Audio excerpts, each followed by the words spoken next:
Bonjour à tous. Je m'appelle Pierre Arvidsson et je suis directeur adjoint de la prévention et la promotion de la santé.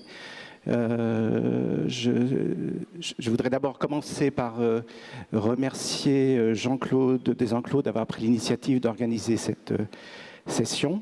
Et je voudrais aussi remercier Catherine Le Gallès, qui est membre de notre conseil scientifique. De Versa, on a eu l'occasion de travailler pas mal ensemble dans diverses instances, et donc je suis très heureux de faire ça avec toi.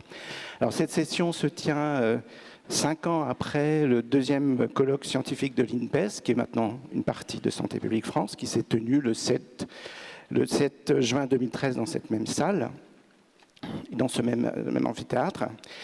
Mais c'est très important de refaire ça, parce que la question, est-ce que ça vaut le coup d'investir dans la prévention et la promotion de la santé, elle reste. Est-ce que, la deuxième question, est-ce que ça rapporte ou ça permet d'économiser de l'argent? C'est une question qui, par exemple, on m'a téléphoné récemment pour me dire qu'à France Stratégie, les experts de France Stratégie continuaient à se disputer de façon contradictoire sur ce sujet. Et donc, il ne faut jamais cesser le plaidoyer, mais plus qu'un plaidoyer général pour la prévention et la promotion de la santé, il faut rentrer dans des plaidoyers spécifiques. Et finalement, la question intéressante, c'est plutôt la question de l'efficience comparée des différentes stratégies et d'interventions possibles. Entre plusieurs interventions, laquelle est la plus efficace pour l'argent investi? Alors, ce que j'aime bien dans l'économie de la prévention, la vertu d'aborder la prévention selon l'économique, c'est que ça nous oblige à déjà nous concentrer sur les interventions efficaces, avec un effet quantifiable, mesurable, ça a déjà été dit tout à l'heure. Et on le sait, d'après toutes les méta-analyses, les synthèses de littérature, ce n'est pas la majorité des interventions en prévention qui sont efficaces. Par exemple, Fabrizio Fagiano, qui est membre de notre conseil scientifique, qui est aussi fait plusieurs revues Cochrane dans le domaine des addictions. Il a comptabilisé les interventions efficaces, non efficaces, voire même contre-productives, et il arrive à 60% à peu près d'interventions qui n'ont pas eu d'effet, une trentaine de pourcents qui ont une efficacité, et même près de 5% qui ont un effet contre-productif, donc il ne faut surtout pas faire. Alors, je vais terminer par une anecdote. Donc, je vous avais dit tout à l'heure que le deuxième colloque scientifique de l'INPES était consacré à l'économie de la prévention. Le premier, qui a eu lieu en 2011, c'était comment mesurer l'impact des campagnes de prévention. Et je peux le dire, ce premier colloque scientifique a été inspiré par un certain Benoît Dervaux, ici présent, qui, lors de la première séance de ce conseil scientifique dans lequel tu étais venu, tu m'as posé cette question: comment vous mesurez l'impact des campagnes de prévention? Et là, ça a donné ce colloque. Et donc finalement, grâce à Santé publique France, qui a mis les ressources nécessaires pour faire une campagne extrêmement ambitieuse, Moi sans tabac, et également les ressources suffisantes pour faire une évaluation ambitieuse, on va pouvoir répondre à cette question. D'abord, on sait chiffrer le nombre de tentatives d'arrêt qui ont été provoquées par Moi sans tabac 2016, et on va maintenant travailler à essayer de donner une valeur économique à cet impact que l'on a un peu mesuré. Mais donc, on a toujours l'obligation de pouvoir quantifier un effet, puis derrière, on travaille avec les économistes. Voilà. Merci Pierre, c'est toujours un plaisir d'abord d'être parmi vous, et puis c'est un plaisir aussi de voir que pour ceux d'entre nous qui sont un petit peu anciens dans le champ de l'économie de la santé, je pense que je peux mettre au moins Benoît avec moi. Sandrine est plus jeune, donc je l'associerai également, mais c'est important de voir que vous ayez consacré cette première séance plénière des rencontres à cette question de l'analyse économique. C'est vrai que souvent, l'analyse économique, elle est perçue comme un petit peu celle qui demande de rendre des comptes, et celle qui fait dire « Ah, mais la prévention, ça coûte très cher », comme si soigner, ça coûtait pas très cher d'ailleurs, mais enfin ça, on oublie de le dire. Mais ce que je crois important, et ce qu'on va voir notamment tout au long de cette session, et j'espère avec le débat qui va suivre les présentations, c'est un petit peu comment on peut se servir de l'analyse économique pour éclairer les décisions, qu'elles soient prises au niveau national, qu'elles soient prises au niveau local, à un moment où il y a une vraie demande, ou en tout cas une demande qu'on entend, de plus grande transparence et de plus grande, je dirais, démocratie sur la manière dont on prend des décisions dans le champ de la santé. L'analyse économique, c'est pas seulement de regarder les coûts et de regarder lorsque les effets, quels sont les effets de santé, c'est aussi de regarder quels sont les arbitrages qu'on fait aujourd'hui entre le court terme et le plus long terme. C'est vrai que la prévention pose ces questions-là et l'analyse économique, je pense que la présentation de Benoît va nous permettre d'en parler. C'est justement de dire attention, ce n'est pas parce que les effets vont se répartir au cours du temps que pour autant ça ne vaut pas la peine d'investir dans le champ de la prévention ou de la promotion. Le deuxième point qui me paraît important à mettre en exergue, on a rappelé les questions d'inégalité de santé et d'inégalité territoriale. Une utilisation intelligente de l'analyse économique, c'est aussi de regarder, entre guillemets, comment se distribuent les effets. Est-ce qu'effectivement on est efficace dans la population ? Mais est-ce qu'on est efficace aussi sur les segments de population pour lesquels on a besoin de plus de justice, de plus de réduction d'inégalités, qu'elles soient de nature territoriale ou qu'elles soient de nature sociale? Et je pense que ce pays ne peut pas faire l'économie de cette discussion lorsqu'il prend des décisions de santé publique ou d'une autre nature. Donc c'est vraiment un grand plaisir de voir que Santé publique France, je dirais, rejoint le débat international. Cette question de la place de l'analyse économique, notre collègue anglaise, qui actuellement travaille en Angleterre, nos cousins anglais ont su attirer les talents, va nous montrer, nous expliquer aussi comment est-ce que cette analyse économique, elle peut servir au développement d'un plaidoyer et à l'organisation et à participer à un débat. Donc je crois que c'est aussi une façon de montrer que voilà, une plus grande démocratie, les économistes peuvent aussi participer à cette plus grande démocratie que nous appelons de nos voeux. Et puis bon, même si effectivement en France on est un petit peu en retard, je crois quand même que dans le champ du dépistage et dans le champ de la vaccination, on a fait un certain nombre de choses. Et Sandrine nous montrera comment dans d'autres facettes de la promotion et de la prévention de la santé, on peut effectivement développer l'analyse économique. Donc voilà un petit peu le programme de ces 3 présentations de ce matin.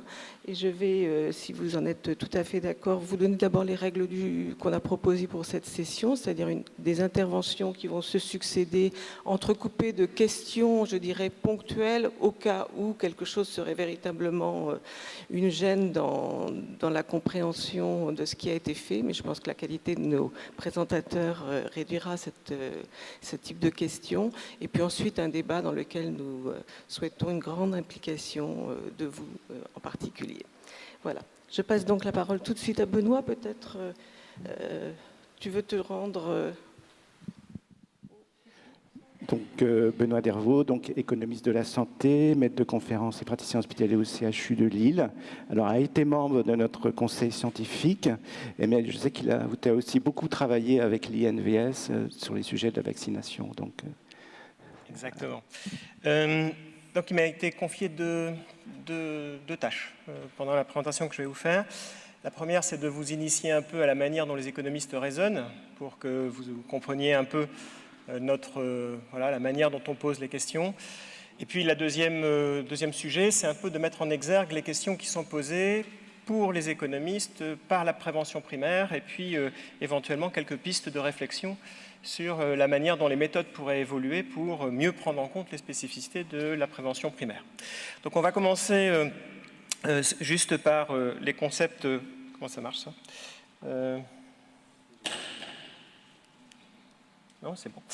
Les concepts clés de l'économie. Donc, juste pour vous rappeler que l'économie s'intéresse finalement à l'allocation des ressources.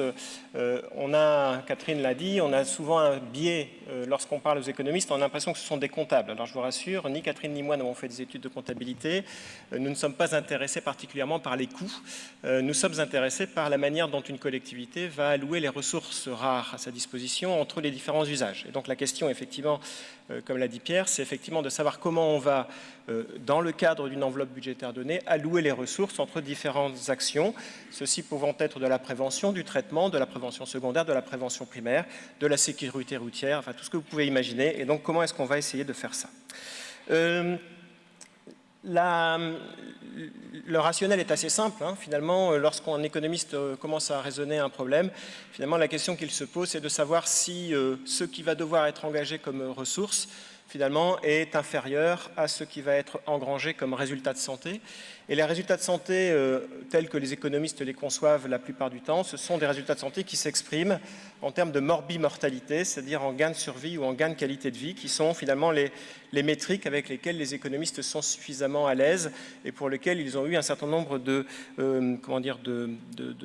d'apports méthodologiques relativement importants et qui permet effectivement d'assurer la comparabilité des différentes interventions évaluées, puisque vous imaginez bien que si vous avez deux interventions, l'une étant évaluée par un taux d'HbA1c et l'autre étant évaluée par une pression cardiaque, la comparaison des deux approches va devenir très compliquée. Et donc on a, nous, développé des métriques, une métrique surtout, qui est finalement assez générique et qui permet d'appliquer ça à toute application qu'on appelle ces fameuses années de vie pondérées par la qualité, qui sont effectivement la métrique privilégiée par les économistes.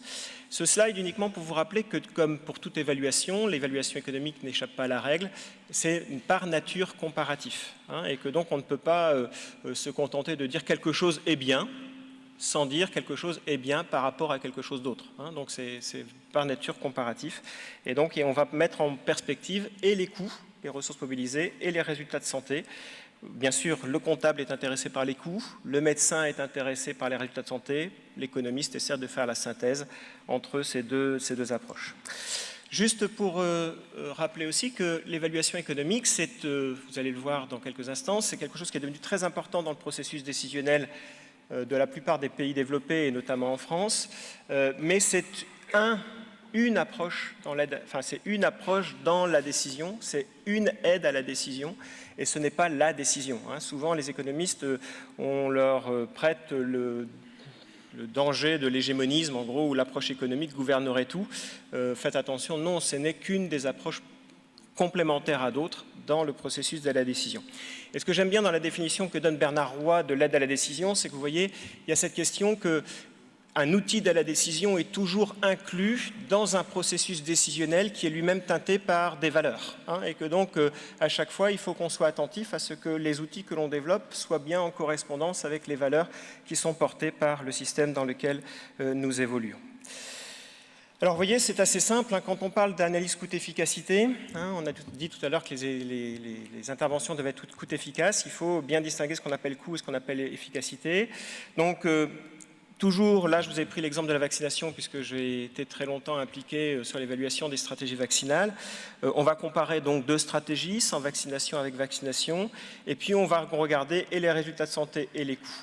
Et on va regarder ces résultats de santé et ces coûts sur un horizon temporel relativement long, puisqu'en gros, l'évaluation économique va devoir intégrer l'ensemble des conséquences de l'intervention, toutes les conséquences, quel que soit le timing dans lequel ces conséquences s'inscrivent.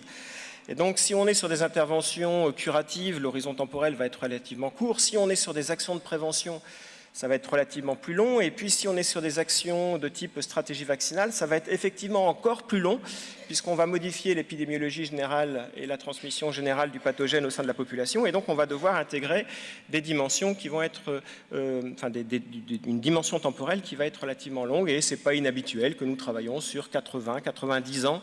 Alors, bien sûr, on n'est pas Madame Irma, hein, et donc dans 90 ans, on ne sait pas exactement ce qui va se passer. Et c'est pour ça que j'insiste bien sur la notion d'aide à la décision, c'est-à-dire qu'en fait, ce qu'on essaie de faire, c'est d'apporter le regard le plus objectif possible sur la décision à prendre maintenant. Et bien sûr, demain, l'incertitude est là, et bien sûr, demain sera peut-être différent, mais la meilleure décision qu'on pouvait prendre aujourd'hui était celle qu'on a préconisée. Et donc, vous voyez, on va intégrer à peu près tous ces éléments dans le calcul et dans la prise de décision. Alors, où ça se trouve en France? Ça se trouve à plein d'endroits, cette approche économique. Le CTV, le comité technique des vaccinations, qui est devenu maintenant la commission technique des vaccinations rattachée à la haute autorité, depuis tout le temps, finalement, je pense que c'est même constitutif des textes fondateurs du CTV, à utiliser l'évaluation médico-économique pour définir les stratégies vaccinales. Donc c'est vraiment quelque chose qui est tout à fait inscrit dans le domaine de la prévention. L'économie a toujours trouvé sa place en stratégie vaccinale. Plus récemment, il y a des gros programmes de recherche à la DGOS qui permettent d'embarquer l'évaluation médico-économique associée aux technologies de santé. Ce sont les fameux programmes de recherche médico-économique, PRME, ou les programmes de recherche sur l'évaluation de la performance du système de santé, les appels à projets PREPS, qui vont vraiment intégrer cette dimension. Et puis, la loi de financement de sécurité sociale de 2012, on a fait quelque chose d'extrêmement important pour l'accès au marché des produits de santé, puisque les industriels sont dorénavant contraints, dès lors qu'ils ont une revendication d'innovation pour leurs produits et dès lors que l'impact budgétaire est suffisamment important pour l'assurance maladie, sont contraints de proposer un modèle médico-économique qui effectivement permet d'évaluer l'efficience finalement de la technologie qui est médicament ou dispositif médical qui est proposé au remboursement. Et on a la chance avec Catherine de faire partie de la commission à la haute autorité qui s'occupe de ça. Alors juste, vous allez voir, le raisonnement des économistes, c'est un raisonnement basique, hein, je veux dire vraiment tout à fait basique. Ce qu'on a à comparer, c'est deux stratégies. Donc je vous ai pris ici deux stratégies, une stratégie qu'on va appeler absence de vaccination et puis une stratégie qu'on va appeler vaccination. Et qu'est-ce qu'on va vouloir faire? On va vouloir comparer la situation nouvelle, la situation de l'introduction de la vaccination à la situation passée, celle qui était caractérisée par l'absence de vaccination. Et le point de la stratégie qui est actuellement mise sur pied dans le système de santé, c'est mon point d'origine de mon axe ici, de mon cadran. Ensuite, vous avez bien compris, l'évaluation médico-économique, c'est systématiquement la comparaison des coûts et des résultats de santé. Et donc, on va avoir deux dimensions. On va trouver sur l'abscisse le différentiel d'efficacité. Qu'est-ce que va apporter en termes d'efficacité clinique quelque chose de nouveau par rapport à ce qui existe déjà. Et puis, sur l'axe des ordonnées, le différentiel de coûts. Une fois que vous avez compris ce cadran qu'on appelle le plan coût-efficacité dans notre jargon, eh bien vous allez vite comprendre que la décision peut être relativement facile. Imaginez que je sois dans le cadran nord-ouest, eh bien vous voyez que la stratégie nouvelle par rapport à ce qui est fait à l'heure d'aujourd'hui, c'est quelque chose qui va coûter plus cher et qui va être moins efficace. Et il ne faut pas être grand devin pour se deviner que, bien sûr, cette stratégie va donc être rejetée. A l'inverse, si vous êtes dans le cadran sud-est, eh bien, vous voyez, c'est une stratégie qui est à la fois moins coûteuse et plus efficace. Et alors là, bien sûr, tout le monde est très content et tout le monde s'empresse, bien sûr, de mettre en place la stratégie qui a été proposée. Et puis, vous voyez, il y a deux cadrans qui sont gênants. C'est le cadran nord-est et puis le cadran sud-ouest, où là, c'est à la fois plus coûteux et plus efficace, ou moins coûteux, moins efficace. Et donc là, il y a la notion d'arbitrage qui doit intervenir. Et cette notion d'arbitrage, vous allez voir, elle va se traduire de manière assez particulière là-dedans. En gros, ce qu'on va vouloir faire, c'est de se dire, pour décider dans ces cadrans-là, pour décider si une technologie est pertinente, on va se dire quel est le prix que la collectivité est prête à payer pour une unité de santé. Alors vous allez me dire, c'est assez compliqué comme question. Oui, c'est très très compliqué comme question. Mais néanmoins, c'est une question absolument essentielle parce que si on ne répond pas à cette question, eh ben, on ne répondra jamais aux préconisations de la décision. Donc les économistes ont un adage pour dire ça, c'est peut-être choquant de donner une valeur à l'année de vie, de donner une valeur à la vie humaine, mais nous on a un adage qui dit finalement si ça n'a pas de valeur, si on n'a pas identifié la valeur, ça ne vaut rien. Et il n'y a rien de pire que quelque chose qui ne vaut rien. Et donc finalement, ce n'est pas nous qui pouvons décider de quelle est cette valeur qu'on va attribuer à l'unité d'efficacité supplémentaire, mais bien sûr, il est absolument nécessaire que cette question traverse traverse l'esprit des gens qui sont à même de prendre les décisions. Et donc on va avoir une disposition collective à payer pour obtenir quelque chose en plus ou une disposition à recevoir si jamais il fallait désinvestir le champ de la santé, ce qui n'est pas une hypothèse complètement irréaliste dès lors que la croissance économique viendrait éventuellement à manquer durant un laps de temps relativement long. On pourrait s'interroger sur quel désinvestissement faut-il faire dans le système de santé. Une fois qu'on a compris ça, vous voyez, il y a la zone qui va être caractérisée par ça. On va avoir une zone d'acceptation et une zone de rejet. Alors une stratégie, dans ce cadran, c'est un point. Une stratégie, c'est nouvelle, c'est un point, le point rouge dans mon cadran qui dit, voilà, cette stratégie-là, elle est caractérisée par un supplément de coût donné et par un supplément d'efficacité donné par rapport à la stratégie qui est actuellement mise qui est actuellement disponible. Qu'est-ce que c'est que le rapport coût-efficacité? Alors ça, c'est un raccourci. Nous, on appelle ça le rapport différentiel coût-résultat, mais appeler ça rapport coût-efficacité, c'est pareil. C'est simplement le rapport entre ce qu'il faut accepter de payer en plus divisé par ce que l'on obtient en plus. D'accord? Et donc, ça vous donne finalement simplement le coût nécessaire pour obtenir la dernière unité d'efficacité. Donc, c'est en gros qu'est-ce qu'il est nécessaire de payer pour obtenir les niveaux d'efficacité supplémentaires. Alors une fois que vous voyez, une fois que je mets tout ça bien bout à bout, j'ai la zone d'acceptation qui est droite du graphique, j'ai la zone de rejet qui est à gauche, et puis j'ai mon point rouge. Et vous voyez, mon point rouge appartient à la zone d'acceptation, ce qui veut donc dire que ce que je dois payer pour obtenir les unités d'efficacité supplémentaires est inférieur à ce que je suis collectivement prêt à payer pour l'obtenir. C'est comme sur le marché. Si vous avez quelque chose qui est moins cher que ce que vous vouliez payer pour l'obtenir, eh ben vous l'achetez. Voilà, ben c'est exactement pareil ici. Dès lors que le rapport coût-efficacité est inférieur à la disposition à payer, vous recommandez l'utilisation de la technologie. Si l'inverse est vrai, ben bien sûr, vous allez faire en sorte que la technologie ne soit pas implémentée. Voilà. Alors, la vraie question là-dedans, par rapport à la réflexion qu'on peut avoir sur la place de la prévention, la place du curatif, c'est finalement la question du seuil. Hein. C'est quoi cette disposition collective à payer? Comment est-ce qu'on peut la déterminer et est-ce qu'il en faut une? Alors on va revenir sur ces questions parce qu'elles sont relativement importantes un peu plus tard, mais sachez qu'il y a très peu de pays qui ont été très explicites sur la question. Le seul pays qui a vraiment été très ferme sur cette question, c'est le Royaume-Uni avec l'agence NICE qui avait donné une valeur entre 20 000 et 30 000 livres sterling pour l'année de vie gagnée. Donc ils ont officialisé finalement quelque chose, la valeur, ce qu'ils étaient prêts à payer pour obtenir une année de vie en bonne santé supplémentaire. Et puis finalement, même ce pays, les évolutions récentes montrent que ce pays finalement est beaucoup moins certain de la pertinence de un seuil qui soit un seuil unique, comme ça un peu tranchant, qui permette de prendre la décision. Pourquoi? Parce qu'en fait, on va avoir des préoccupations qui vont être relativement importantes pour justifier ce seuil. La première, c'est est-ce que finalement je mesure bien mon efficacité?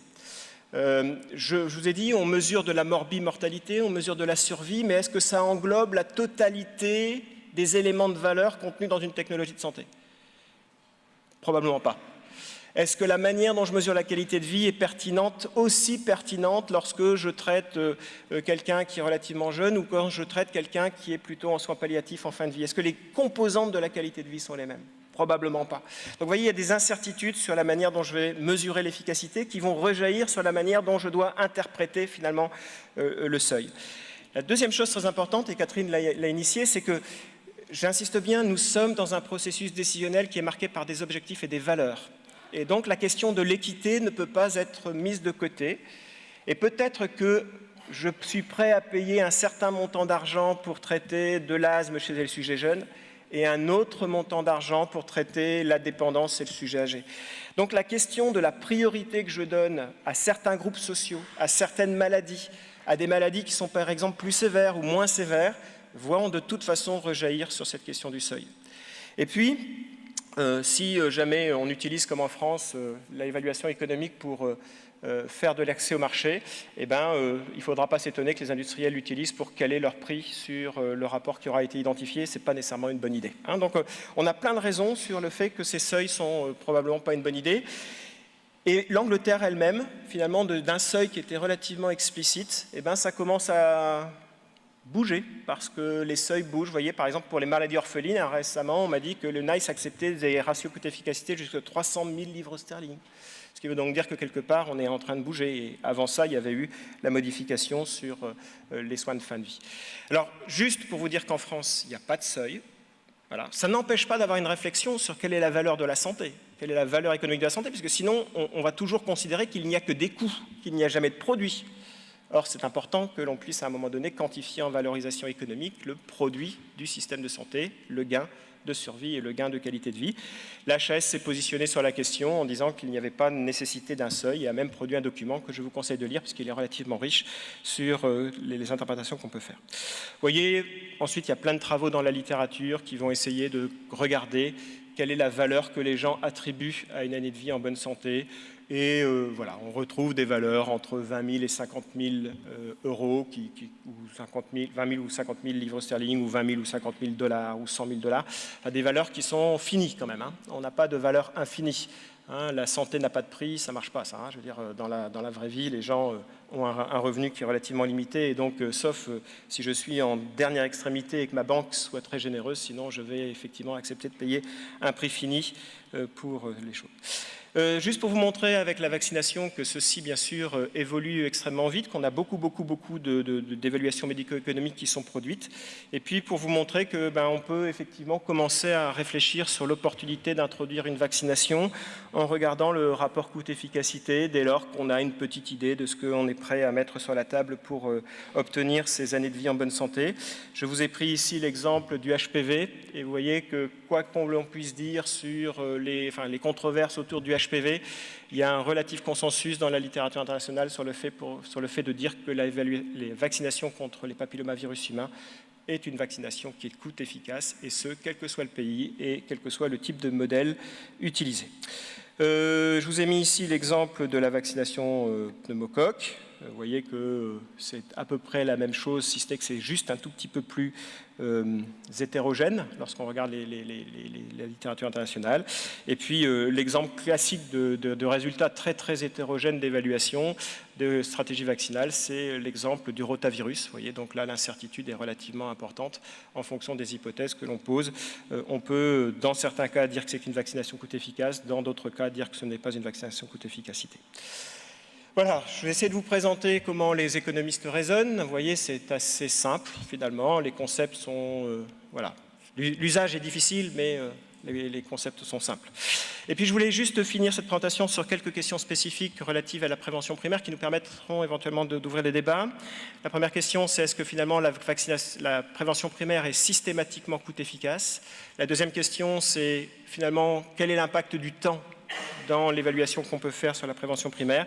Et puis la dernière question importante, c'est finalement est-ce que les gens sont prêts à payer plus pour des actions de prévention par rapport à des actions de soins? Et vous allez voir que la réponse n'est pas aussi évidente que ceci puisse paraître. Alors, est-ce que la prévention primaire est systématiquement plus coût efficace que le traitement, ou que la prévention secondaire, ou que la prévention tertiaire? La réponse est non. Ça, c'est un travail qui a été fait à partir d'un registre qui est géré par l'université de Tufts, qu'on appelle le registre des études coût-efficacité. Et on a pu, ce papier dans le New England, en fait, a fait la partition entre des interventions de prévention primaire et des interventions autres que la prévention primaire. Et vous voyez arriver en abscisse notre rapport coût-efficacité. Vous voyez que l'histogramme, donc en bleu foncé, ce sont les actions de prévention primaire. En bleu ciel, ce sont les actions de autres actions de santé. Et vous voyez que les deux histogrammes se mimiquent parfaitement et que donc il n'y a pas de bonus particulier, ni d'ailleurs de malus particulier aux actions de prévention, ce qui veut simplement dire que les actions de prévention primaire doivent, tout comme les autres actions de santé, être évaluées. D'accord ? Et que lorsque vous avez des actions de santé qui sont à plus de 100 000 ou voire plus de 1 million de dollars de rapport coût-efficacité, sauf si vous vivez sur Mars, sinon ceci n'est pas acceptable. Donc je pense qu'il faut être relativement clair là-dessus, mais ça nous dit simplement qu'il faut faire attention, toutes les actions de prévention ne sont pas coût efficaces et qu'il faut bien sûr être attentif à dessiner le mieux possible les actions de prévention pour qu'elles soient dans un rapport coût-efficacité qui soit acceptable par la collectivité. La deuxième chose très importante lorsqu'on évalue les actions de prévention primaire, c'est le rapport au temps. Et vous allez comprendre tout de suite pourquoi le curatif finalement bénéficie d'une rente de situation, on pourrait le dire comme ça. Pourquoi? Parce que, en fait, vous avez bien compris qu'on aimait les résultats de santé et on n'aimait pas les coûts. Ça, c'est assez simple. L'avantage avec une action curative, c'est que les coûts et les bénéfices de santé, vous les obtenez quasiment simultanément. Vous êtes malade, on vous soigne, vous êtes guéri. Ça va. Voilà. Lorsque vous faites une action de prévention, ça devient très compliqué puisque vous engagez les coûts très tôt pour obtenir les résultats de santé très tard. Or, il y a un problème. C'est que individuellement comme collectivement, on préfère le présent à l'avenir. Vous allez me dire, c'est pas vrai. Je vais juste vous poser une question. Je vous dois 100 000 €. Vous préférez que je vous les rende maintenant ou que je vous les rende dans 5 ans? Je suis à peu près certain de la réponse. Et donc, on a une préférence pour le présent relativement forte et vous voyez bien que le curatif a l'avantage de ça. C'est-à-dire que le curatif, finalement, on engage les coûts au même moment qu'on obtient les résultats, alors que la prévention, on les décale très fortement dans le temps, et ça, c'est un problème. C'est d'autant plus un problème que le coût du temps, le prix du temps, donc la valeur que donne la collectivité au temps est important. Alors, vous voyez, je vous ai mis les taux d'actualisation pour les différents pays pour vous montrer que les choses sont un peu différentes d'un pays à l'autre. C'est-à-dire que vous avez des taux qui sont plus bas. Donc un taux d'actualisation plus bas, ça veut dire qu'on accorde moins d'importance au présent et qu'on est quasiment, enfin voilà, l'avenir a relativement de valeur, alors que quand je prends un taux d'actualisation important, ça veut dire que je suis très ancré dans le présent et que l'avenir a assez peu d'importance. Vous voyez que si si j'actualise mes résultats de santé à 1,5% et que j'actualise mes résultats de santé à 4%, je n'ai pas du tout la même a priori sur la prévention. Vous voyez, la France, c'est 4%. On pénalise relativement fort la prévention dans les arbitrages que l'on fait par rapport à cette question de l'actualisation. Lorsque vous regardez les Anglais, je pense que c'est les Anglais, ils sont dans les Pays-Bas, vous regardez les résultats de santé, ils sont actualisés à 1,5%. Vous voyez que la prévention a peut-être plus sa place. Vous voyez, donc le rapport au temps est une question importante et la question doit être posée lorsqu'on évalue les actions de prévention primaire. Alors, l'autre chose, c'est que finalement, cette préférence pour le présent, elle n'est peut-être pas constante en fonction du temps. Et les économistes considèrent que oui. La plupart du temps, la plupart des choses qu'on voit à la haute autorité, ce sont des taux d'actualisation dits constants. Et donc, vous voyez, c'est assez redoutable. C'est la courbe qui est en bleu foncé sur mon graphique. Vous voyez que si vous prenez cette courbe, vous voyez que finalement, si je prends un taux d'actualisation de 5%, quelque chose qui valait 1 maintenant, eh ben, à 25 ans, ça vaut à peine 0,25. Donc vous voyez, les résultats de santé qui vont venir dans le temps, ils vont être diminués des 3/4 lorsque je vais les évaluer à présent, à la valeur présente. Vous voyez, donc c'est assez compliqué. Or, il se peut que finalement votre préférence pour le présent ne soit pas celle-là. D'accord ? Et juste pour vous dire que cette question, c'est une question ouverte. Et la porte a été ouverte récemment par l'OMS dans ses recommandations sur les stratégies d'immunisation qui dit finalement, lorsque je traite des questions de santé qui ont des horizons de temps relativement longs, supérieurs à 20 ans, eh ben, je suis légitime à considérer que l'actualisation n'est pas constante. D'accord ? Et vous voyez que ça, c'est peut-être des choses sur lesquelles il faut qu'on travaille pour arriver à repositionner correctement la prévention primaire. Et puis la dernière chose que je voulais dire, c'est que la prévention primaire, son bénéfice, c'est quoi ? Dans le rapport coût-efficacité, c'est, je vous l'ai dit, de la morbimortalité, qui peut survenir très, très loin dans le temps. Si vous prenez HPV, entre l'infection, l'installation de la lésion, etc., il se passe entre 20 et 25 ans avant que le cancer ne se déclare. Donc je suis dans un horizon de temps très long. Mais finalement, le bénéfice de la prévention, c'est quoi ? C'est pas celui-là. Le bénéfice de la prévention, c'est que le fait que je dorme tranquillement, puisque le risque a été prévenu. Et donc, cette réduction de risque intervient bien plus tôt dans l'horizon temporel. Vous voyez, je vous ai matérialisé les 3 temps, l'intervention, les coûts, les résultats de santé qui sont très éloignés dans le temps, mais la réduction du risque est beaucoup plus proche de l'intervention. Et si je valorisais la réduction du risque, alors je n'aurais pas ce problème. Le problème, c'est que le cadre théorique que je vous ai présenté de l'analyse coût-efficacité ne permet pas de faire ça. D'accord ? Et que donc, il faut probablement réfléchir sur d'autres modalités d'évaluation économique liées à la prévention, probablement plus proches de l'analyse coût-bénéfice que de l'analyse coût-efficacité si on veut intégrer ça. Donc vous voyez, c'est pas simple comme question pour aborder ces questions. Et puis vous voyez que ça peut avoir des résultats absolument gigantesques. Ça, c'est un résultat des différents types d'actualisation que je peux faire sur le rapport coût-efficacité de HPV. Et vous voyez, en gros, je peux être sur un rapport coût-efficacité de 165 000 €, c'est-à-dire, en gros, je ne veux pas de la vaccination HPV. Mais si je change la manière dont je considère mon rapport au temps, je peux très bien arriver sur 9 400 € le rapport coût-efficacité. Et là, bien sûr, la messe est dite et je vais bien sûr intégrer la technologie. Donc, vous voyez, cette hypothèse que je mets sur, finalement, quel est mon rapport au temps est une condition absolument très, très conditionnante du rapport coût-efficacité. Et puis, juste pour finir, on a parlé d'un seuil d'interprétation. Et dans la littérature, notamment le travail de Masson en 2009 au Royaume-Uni, disait finalement on peut accepter de payer des choses différentes pour des interventions qui ont des effets différents.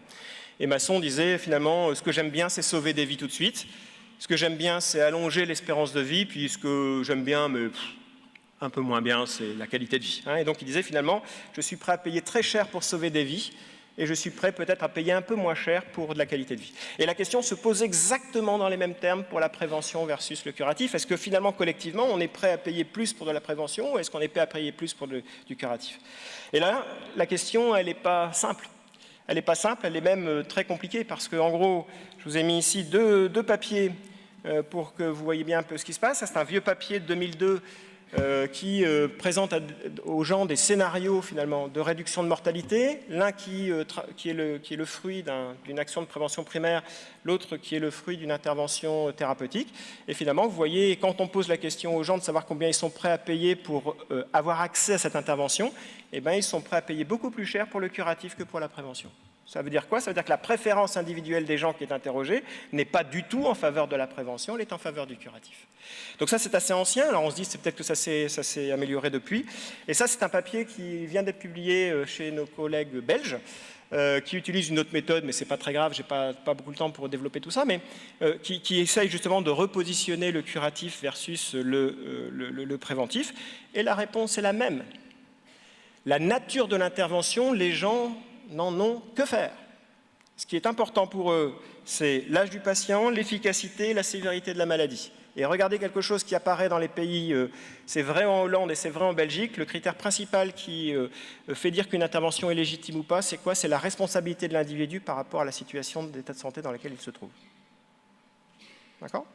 Donc juste, vous avez fumé trop tard. Hein, voilà, c'est ça, hein, l'idée. Vous avez bu trop tard. Hein, voilà, hein, bon, ouais.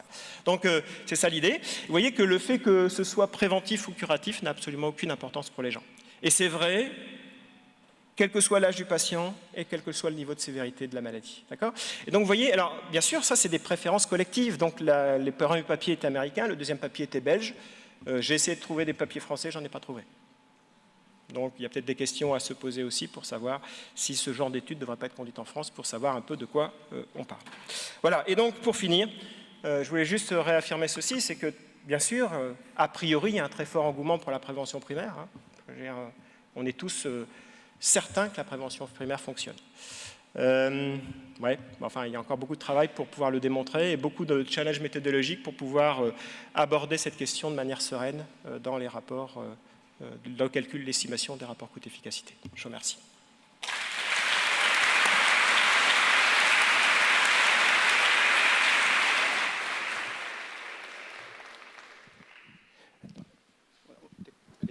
Peut-être s'il y avait une question. Merci beaucoup, c'était un cours magistral, très très clair. Est-ce qu'il y a une question dans la salle? Donc moi j'en aurais peut-être une, mais qui s'adresse... Il y a des questions, non? Il y a peut-être une, mais peut-être s'adresse à vous deux. C'est, en fait, j'ai été surpris qu'ils disent qu'il n'y avait pas de valeur de référence en France, alors qu'il me semble que France Stratégie a fait un rapport, et que ce rapport a servi à faire le calcul des coûts sociaux, par exemple, par Pierre Kopp, sur... voilà, donc je ne sais pas quelle est votre position par rapport à ça.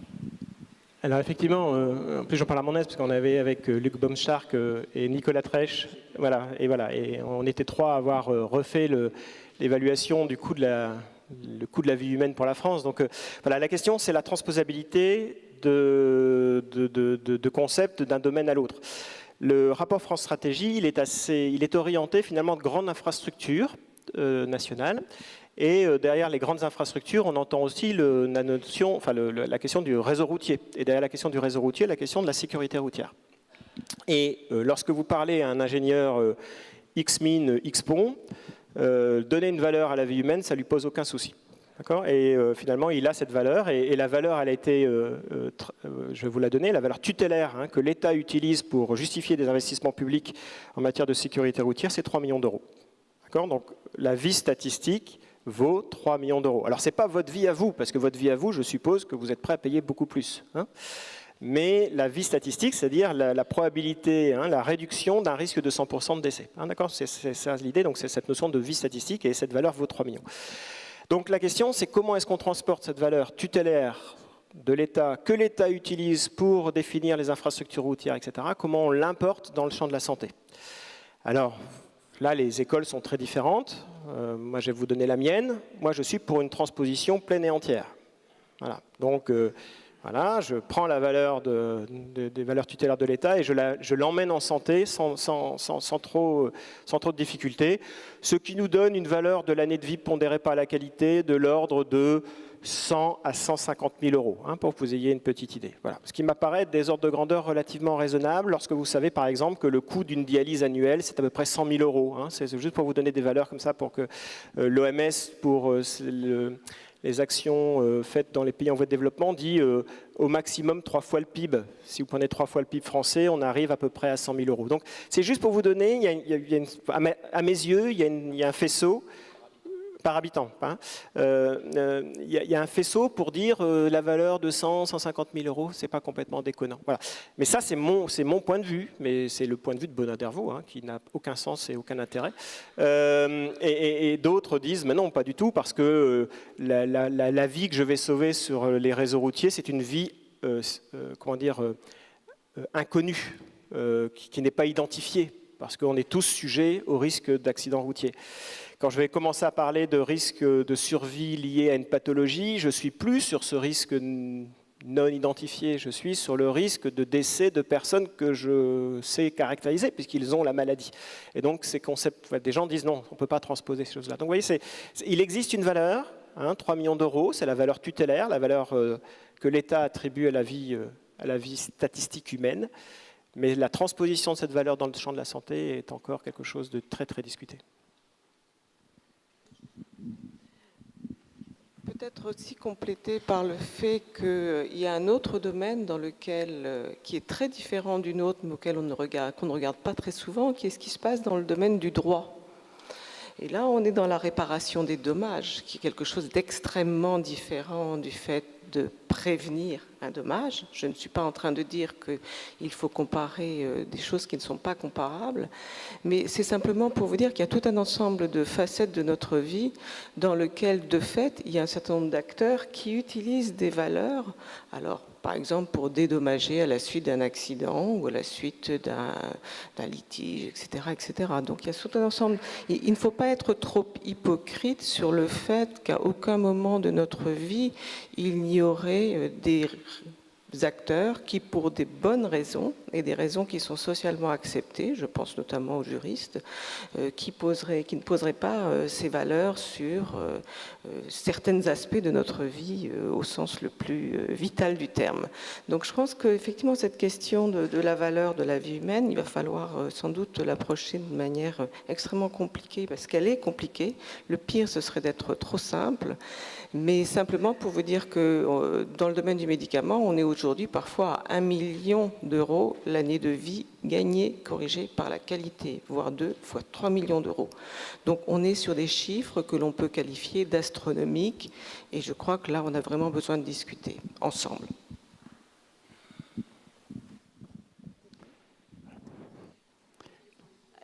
Essayons de savoir comment les Anglais s'en sortent. Oui, bonjour, j'aurais une question à poser à Monsieur Dervaux. En fait, Est-ce que vous vous présentez, s'il vous plaît? Oui, Angelica Gros, je fais partie du comité d'orientation et dialogue avec la société de Santé publique France. En fait, je suis une simple citoyenne, mais j'ai donc suivi avec intérêt cette exposition sur l'évaluation médico-économique. Mais par contre, j'ai eu l'impression que par moment, qu'il s'agit d'un discours assez macabre, hormis celui sur la vaccination, où on peut dire qu'il y aura un bénéfice quand même à entrevoir. Par ailleurs, j'ai voulu savoir si cette méthode d'évaluation s'applique aussi à savoir l'état du système immunitaire. Est-ce qu'on peut appliquer cette méthode pour une évaluation des mesures préventives pour maintenir l'état immunitaire des personnes? Alors, deux éléments de réponse. Le premier, assez ferme sur le fait que cette méthode, elle s'applique à peu près à toutes les interventions de santé qu'on puisse imaginer. D'accord ? Donc, il n'y a pas de limite finalement à concevoir l'application de cette méthode. Quand j'ai dit ça, néanmoins, c'est conditionnel à quelque chose qui est effectivement la capacité à mesurer les résultats de santé dans une métrique, dans une métrologie qui est commune à chaque chose. C'est pour ça qu'on s'est beaucoup focalisé, nous les économistes, sur qu'est-ce que produit un programme de santé. Il produit deux choses, de la survie et de la qualité de vie. D'accord ? Donc nous, on résume ça comme ça.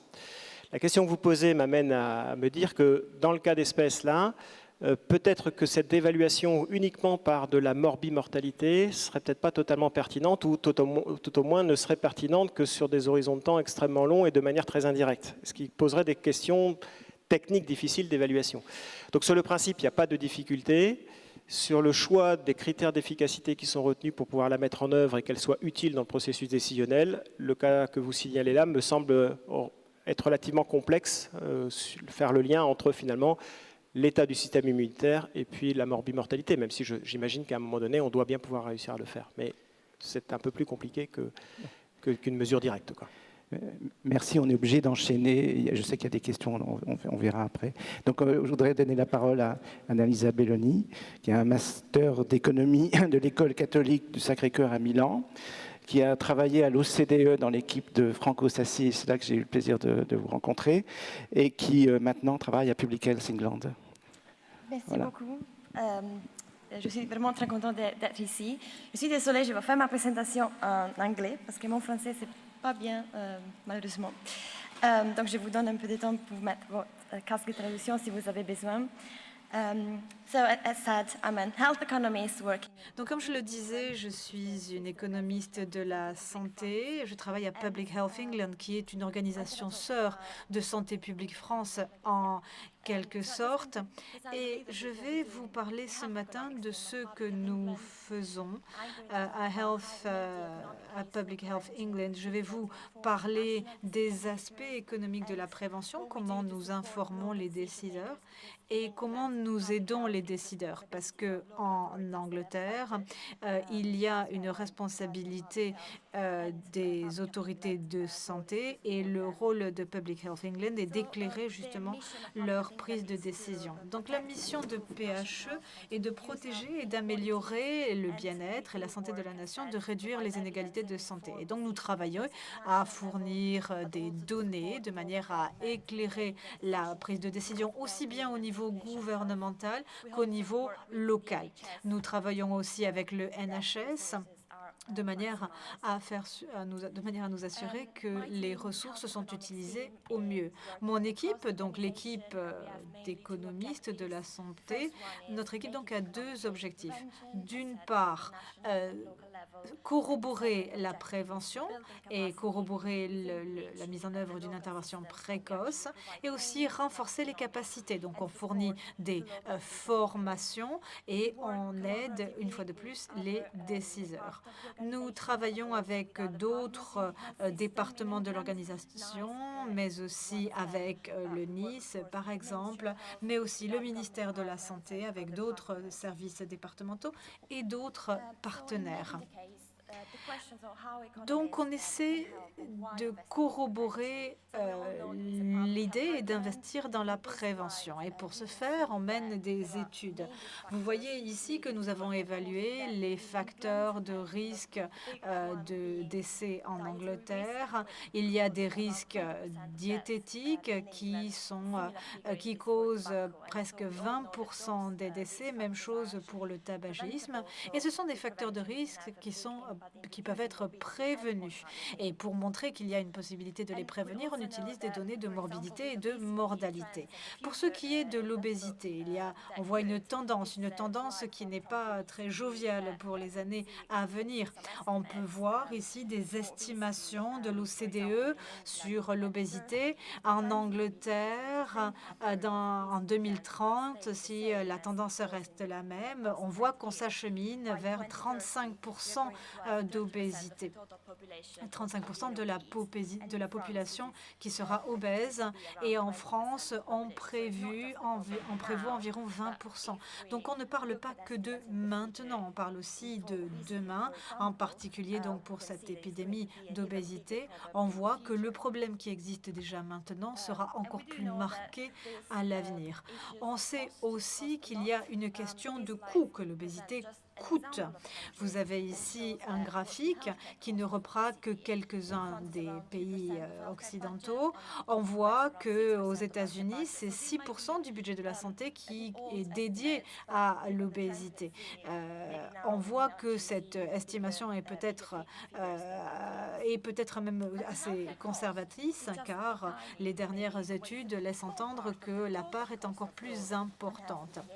Et nous voyons ici le coût des comportements à risque ou des comportements contraires à la santé sur la société. Nous sommes en train d'ailleurs de mettre à jour cette diapo, mais en tout cas ici, ce sont les données que nous utilisons.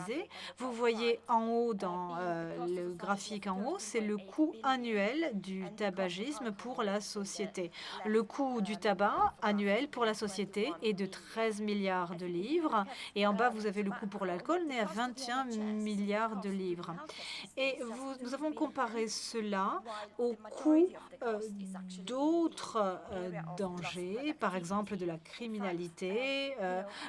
Dans le graphique sur le coût pour la société du tabagisme, on a aussi le coût pour la productivité. Quelqu'un qui décède suite à son tabagisme ne va pas pouvoir être utile économiquement à la société, et ça doit aussi être mesuré, et c'est un coût qui n'est pas négligeable sur la société. Même chose pour l'alcool, où l'on voit que le coût pour le NHS est de 3 milliards, la perte de productivité pour le pays est de 7 milliards, et en plus du coût pour la société, il y a les coûts induits.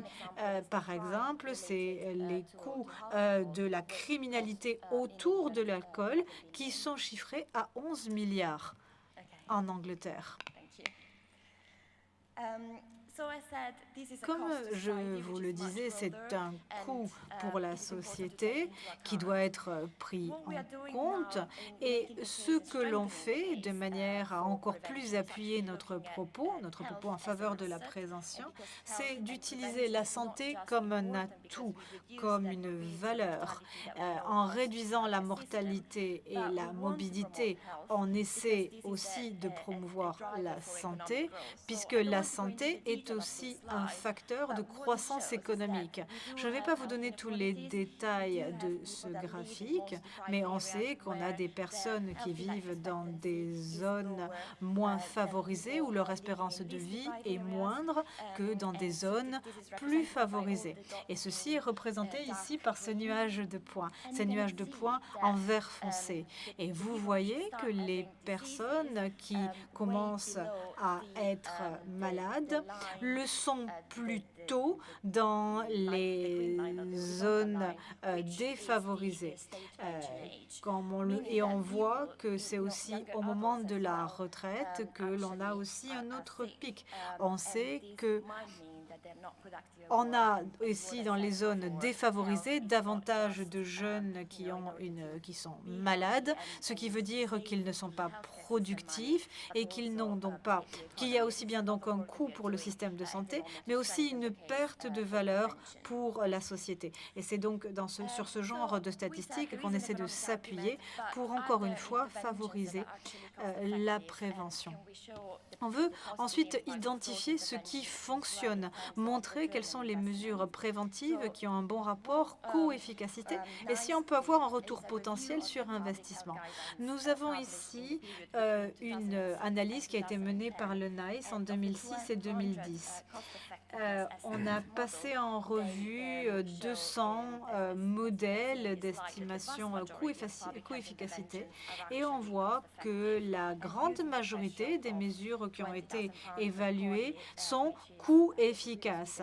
On a utilisé ici, on utilise un seuil, le seuil qui a déjà été présenté par l'orateur précédent, et on voit que 70% de ces mesures ont un bon rapport coût-efficacité.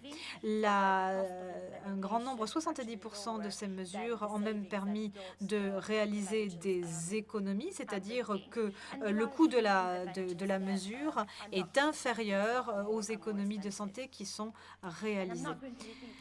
Et j'allais présenter la même diapo qui a été présentée tout à l'heure par Monsieur Dervaux, donc je ne vais pas répéter ses propos. Nous avons ici le rapport coût-efficacité des mesures préventives versus des mesures curatives.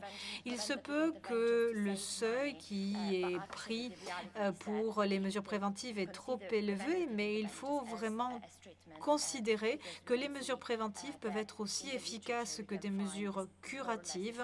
On trouve dans la littérature autant de publications en faveur des mesures préventives que des mesures curatives. Les défis auxquels nous sommes confrontés, ils ont déjà été exposés par mon collègue précédemment, mais je voudrais souligner que quand on mesure le coût-efficacité, on est confronté à un certain nombre de défis. Tout d'abord, comment mesurer les résultats? Comment leur accorder de la valeur? Parfois, les bénéfices sont en termes de santé, parfois ils sont en termes économiques. Comment tenir compte de tout cela? Il faut ensuite ensuite identifier les effets intersectoriels, les conséquences intersectorielles. En particulier, lorsqu'on travaille dans la santé, en Angleterre et dans d'autres pays, ce n'est pas simple. Comme je vous disais, les autorités de santé sont responsables de l'identification et du financement de la prévention, mais ensuite, les bénéfices sont versés au NHS. Donc, on est à un carrefour, à un niveau intersectoriel. Il faut donc identifier si les mesures doivent être prises au niveau sanitaire, au niveau, comme ça a déjà été suggéré, des transports, et parfois donc les bénéfices ne sont pas perceptibles dans les mêmes domaines. On a aussi des notions de temps. Ces notions de temps ont bien été expliquées par M. Dervaux. C'est vrai que quand on a des mesures préventives, on voit les bénéfices beaucoup plus tard, tandis que quand on prend des mesures curatives, le résultat est à beaucoup plus court terme. Or, les budgets et la planification des budgets ne comprennent qu'une période de temps relativement courte. Il faut aussi voir comment on peut incorporer des notions de valeur financière. Je pense que c'est quelque chose qui n'est pas nécessairement bien fait jusqu'à présent. Pourtant, c'est quelque chose de très important pour la santé publique. On sait que la réduction des facteurs de risque se concentre davantage sur les groupes plus défavorisés, pour les groupes à moindre facteurs socio-économiques. Et l'idée n'est pas de créer un déséquilibre. Il faut au contraire essayer d'incorporer les résultats au regard du statut socio-économique. Enfin, pour ce qui est des perspectives futures, le genre d'évaluation que nous faisons, je vais prendre quelques exemples, par exemple, sur l'alcool. Si on prend le point de vue du NHS, le NHF va voir comment les mesures préventives ont pu réduire les coûts du NHS. Donc, par exemple, le nombre de lits qui ont été économisés, etc. Par contre, les autorités locales vont mesurer l'efficacité des mesures par le nombre de travailleurs sociaux qui sont mobilisés. Et d'un point de vue social, l'efficacité de ces mesures est encore différente. On va inclure les impacts ressentis par les patients. On va essayer d'inclure une mesure avec un coût indirect.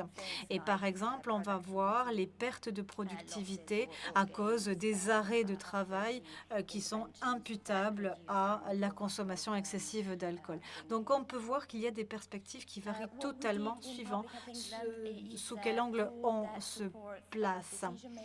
Nous, comme je vous disais, parmi nos missions, nous développons aussi des outils de manière à éclairer la prise de décision par les politiques. Nous avons, par exemple, fait une analyse des preuves économiques qui sont d'intérêt pour les décideurs et nous avons spécifié quel était le point de vue pris par ces différents éléments, dans quel pays, quel était l'horizon temporel qui était pris en compte. Donc, on essaie d'avoir une analyse qui soit aussi complète que possible en utilisant aussi des données issues d'évaluations économiques aussi bien dans notre pays qu'à l'international, en essayant de bien comprendre ce qui est derrière les chiffres. Et cela fait partie de notre rôle. Ce n'est pas bien sûr une analyse qui soit exhaustive, mais c'est vraiment un bon début et on espère actualiser. Voici le genre d'ailleurs de publication. C'est ce genre de tableau que l'on fournit, donc c'est au format numérique avec différentes colonnes et les décideurs vont pouvoir comparer ici avec des critères plus ou moins comparables les différentes études qui ont été menées dans tel et tel domaine. On met bien sûr le pays dans lequel l'étude a été menée avec bien sûr la possibilité de se demander si une étude menée aux États-Unis est transposable en Grande-Bretagne. Donc c'est vraiment un outil pour les décideurs. Mais on a aussi des outils sur le retour sur investissement, ce qu'on appelle le ROI. C'est des outils qui vont permettre aux différents décideurs de voir si une mesure a un bon retour sur investissement. Récemment, on a développé un outil qui s'appelle le Best Thought in Life, c'est-à-dire de manière à favoriser une meilleure santé infantile. Nous nous basons basons sur les meilleures preuves scientifiques disponibles. Nous avons donc des informations sur l'efficacité, sur le coût de ces mesures. On met tout ceci dans nos modèles informatiques. Et on essaie de rendre les données utilisables par les décideurs pour que ce soit aux différents niveaux, que ce soit national ou local, de manière à ce qu'ils puissent utiliser des données issues de différentes études, y compris de différents pays, et de manière à pouvoir utiliser ces données lors de leur prise de décision. On fait aussi des rapports sur les résultats de santé et sur les résultats non liés à la santé dans un format non agrégé, parce que les décideurs ont des priorités différentes et certains vont être intéressés par le retour sur investissement, d'autres vont être intéressés par l'impact sur leur budget. Et ces outils sont développés de manière très adaptative en travaillant avec différents partenaires du système de santé. On a des collaborations avec les différents organes. On travaille avec les différents acteurs que peuvent être le NICE, le département de la santé ou les différents organes sanitaires. Vous avez ici un graphique qui vous montre les outils dont on dispose sur la santé mentale. La santé mentale est sous les feux de la rampe. Actuellement, on sait qu'une personne sur 4 va avoir, dans une année donnée, un problème lié à sa santé mentale. Et nous avons ici les dépenses par le gouvernement, ainsi que le retour sur investissement qui est attendu. Quand on a, par exemple, ici en bas à droite, le programme de résilience qui est administré à l'école, c'est celui qui a le meilleur retour sur investissement. On a pour chaque livre investi un retour de 5 livres. Ce que montre cette infographie, qu'est-ce que cela veut dire? Où sont les économies? Voici les économies qui ont été réalisées plus spécifiquement dans le centre et le nord de Londres. On voit ici très clairement les coûts et vous voyez que les coûts doivent être supportés la première année. Et puis ensuite, au fur et à mesure que le temps passe, on voit que l'on a des économies. On commence à enregistrer des économies dès l'année 2 et puis année 3, année 4. On voit qu'il y a des économies en termes de traitement aussi bien en ambulatoire qu'en stationnaire, en nombre de consultations aux urgences et on voit que l'on a aussi des économies au niveau des travailleurs sociaux. On a aussi des coûts en réduction d'absentéisme pour des raisons familiales. Par exemple, l'absentéisme des mères devant s'occuper de leurs enfants. Donc, on voit qu'on a bien sûr des coûts dans les premières années, mais des économies qui sont ensuite échelonnées au fil des années suivantes. On a une amélioration aussi de la productivité. Donc, certaines de ces données sont des données financières qui ne sont pas forcément des économies pour le NHS, mais plus des économies en termes de productivité accrue. Vous avez ici une autre infographie, un autre exemple sur l'amélioration de l'hygiène bucco-dentaire. On voit ici les différents retours sur investissement des différentes interventions de santé et comme vous pouvez ici que le fait d'apport de fluor dans l'eau est la mesure qui a le meilleur retour sur investissement aussi bien à 5 ans qu'à 10 ans. Il y a bien sûr d'autres défis auxquels nous sommes confrontés avec nos outils. Le NICE produit des premiers outils de mesure de retour sur investissement, des outils qui sont plus conviviaux. On essaie une fois de plus de faciliter la vie des décideurs, mais ces outils restent souvent techniques et nécessitent des explications. Donc parmi nos défis, nous devons essayer de vulgariser, de faciliter l'utilisation. Bien sûr, les outils n'ont une valeur que si les preuves qui sont utilisées pour les développer sont de bonne qualité. Et donc, il faut bien sûr, à la base, que l'on intègre des données de bonne qualité. Il y a toujours, bien sûr, un risque de biais de nos données en fonction de la qualité des données. C'est un risque que l'on connaît en santé publique, car on sait qu'il y a des mesures qui sont dites efficaces, et il y a un bon rapport coût-efficacité, mais il ne faut jamais négliger la qualité de la source documentaire, et c'est quelque chose dont on essaie de tenir compte dans l'évaluation. Il y a parfois des vides et on essaie autant que possible d'encourager les preuves de qualité. Pour l'instant, nous n'avons pas d'intervalle de confiance ou d'analyse de sensibilité, donc on n'est pas toujours sûr de la robustesse de nos données. Et donc, l'impact sur la santé n'est pas toujours mesuré par des études suffisamment robustes et il est difficile, là encore, de le mesurer. On y travaille, car c'est quelque chose dont on sait que c'est difficile. Enfin, c'est la notion de temps et la perspective qui doivent être mis en contexte. Et ça aussi doit autant être que possible reflété dans les outils. Quelques conclusions. Nous avons bien sûr des facteurs économiques forts corroborant des interventions de santé. Bien sûr, il faut essayer de démontrer un bon rapport coût-efficacité. On veut essayer de faire en sorte que nos concitoyens soient en bonne santé le plus longtemps possible. On sait qu'il y a des mesures plus efficaces que d'autres. On sait au contraire qu'il y a des mesures pour lesquelles on n'a pas suffisamment de preuves. Les interventions parfois sont à faible coût, mais peuvent déjà dégager des bénéfices.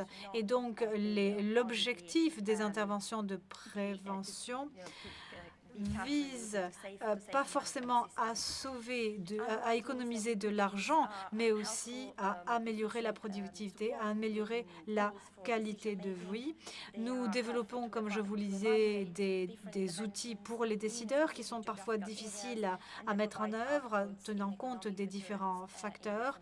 Et on a des retours qui sont mesurés sur différentes échelles de temps.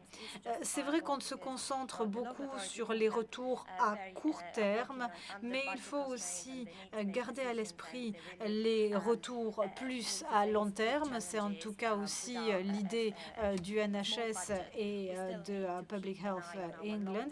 Il faut penser aussi au long terme et nos décisions ne doivent pas simplement être vues d'un point de vue économique maintenant et dans 5 ans, mais avoir une vue plus complète et plus d'ensemble.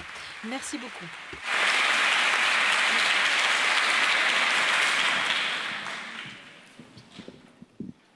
Merci beaucoup, c'était très clair et ça donne envie. Ça donne envie d'avoir ce genre d'outils. J'ai peut-être une question. Est-ce que ça veut dire que Public Health England est en train de récupérer les outils du NICE?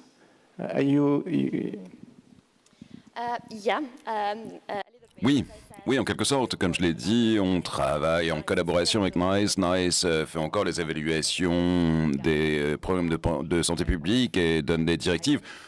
C'est pas nous qui faisons les recommandations, mais on soutient les décideurs locaux avec nos outils ROI.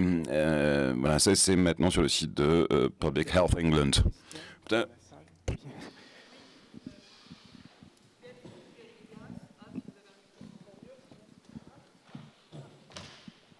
Merci beaucoup. En fait, la question que je voulais poser tout à l'heure à M. Dervaux se situe dans la droite ligne de votre intervention, madame. Moi, je voulais vous demander, monsieur, de quel coût vous parlez en réalité quand vous parlez de préférence personnelle. Si on pourrait en prendre beaucoup d'autres, mais l'exemple du tabac, je pense que des mesures de lutte contre le tabac vont avoir un coût positif ou négatif très différent selon qu'on soit un industriel du tabac, selon qu'on soit l'État dans sa fonction de perception des taxes affectées sur l'industrie du tabac, selon qu'on soit l'assurance maladie, le financement du système de santé, ou du système de soins plus précisément, selon qu'on soit le malade directement concerné, selon qu'on soit un malade atteints par le tabagisme passif, ou encore, par exemple, selon qu'on soit l'employeur d'un malade atteint d'un cancer du poumon ou de la gorge. Donc, dans ces conditions, comment, pour prendre cet exemple simple, il y en a beaucoup d'autres, hein, comment est-ce qu'on peut parler de préférence personnelle sur une mesure de prévention? Il y a deux éléments dans votre question à mes yeux. La première, c'est ce qu'a fort bien illustré la présentation précédente, c'est le choix de la perspective. Nous, du point de vue du calcul économique, les choses sont assez claires. C'est la perspective de la collectivité, c'est-à-dire en gros, on va intégrer l'ensemble des coûts qu'ils incombent sur le système de santé ou qu'ils incombent ailleurs dans le système de santé. Donc en fait, la question par exemple de l'industrie, elle est un peu hors champ parce qu'en gros, lui, il va raisonner en termes de revenus. Enfin, je veux dire, où l'État, en termes de percepteurs, va raisonner en termes de revenus, non pas en termes de coûts. Donc on s'entende bien sur la notion de coût, c'est pas une notion de revenus. Donc on va exclure l'industriel, on va exclure l'État qui perçoit les taxes sur les tabacs. Par contre, le coût, dans la perspective la plus large, c'est l'ensemble des coûts. Ensuite, on est confronté à un vrai souci. Et ça a été de nouveau bien illustré dans la présentation précédente, c'est la manière dont on va chiffrer les coûts de productivité. Je ne sais pas comment vous faites, mais nous, à la HAS, on a considéré qu'on n'allait pas les compter. Pourquoi on n'a pas les compter? Pas parce qu'on considère que ce n'est pas important. Je viens de vous dire que c'est de l'été. Le problème, c'est qu'on a deux métriques, pour faire simple, on a deux métriques pour les mesurer. Une métrique qui nous vient de Hollande, qu'on appelle les coûts de friction, sur lesquels, en gros, on va juste compter les périodes pendant lesquelles la personne qui effectivement souffre d'un cancer du poumon va devoir s'absenter du travail, mais finalement, elle va être remplacée. Et donc, finalement, la perte de production, si elle existe, c'est juste la période de recrutement de la personne qui doit être remplacée. Donc ça, c'est l'approche par les coûts de friction hollandaise. Et donc, finalement, les coûts de productivité sont relativement mineurs, puisque le système économique s'ajuste de manière continuelle. Ou la version historique chez les économistes, qui est ce qu'on appelle l'approche par le capital humain, où on dit en gros la personne qui décède prématurément, elle perd l'équivalent, enfin on doit compter dans le calcul économique l'ensemble des revenus qu'elle aurait pu obtenir et qu'elle n'obtiendra pas du fait de son décès. Hein, donc vous voyez un petit peu. Donc là, la masse est beaucoup plus importante. Et donc, en gros, si vous regardez, il y a un très bon exemple qui a été publié par l'INCA sur le coût du cancer en France, qui montrait qu'en gros, selon qu'on prenait une approche, on était sur 900 millions, je crois, le coût du cancer en France, et selon l'autre approche, on était à 39 milliards. Enfin, vous voyez un petit peu. Donc, voilà. Donc, nous, on a considéré que dans cette incertitude de mesure-là, il était plus prudent de ne pas le prendre en compte. Voilà. Donc, ça, c'est notre position française. Mais alors, je ne sais pas comment les Anglais gèrent cette question. Eh bien, on essaye d'en tenir compte. Lorsque le gouvernement fait une évaluation de l'impact, c'est du point de vue de la société. Quel va être l'impact également pour l'industrie d'une nouvelle politique? Pour cette question spécifique des taxes ou des recettes ou des pertes d'emplois, par rapport à l'augmentation du prix du tabac, par exemple, c'est très difficile à estimer. Notamment parce que, oui, il y a des recettes fiscales liées à ce secteur d'activité, mais si la consommation de ces marchandises comme le tabac se réduise, on ne sait pas ce que les consommateurs vont consommer d'autre. Et donc c'est très difficile parce que si un secteur perd des recettes, peut-être un autre secteur va en gagner. Donc du point de vue économique, du point de vue du gouvernement, il ne va pas y avoir une grosse différence nécessairement. Et il y a des études qui sont en cours. Il y a une étude qui a été publiée récemment concernant l'alcool sur cette question spécifique et qui montre que le secteur de l'alcool est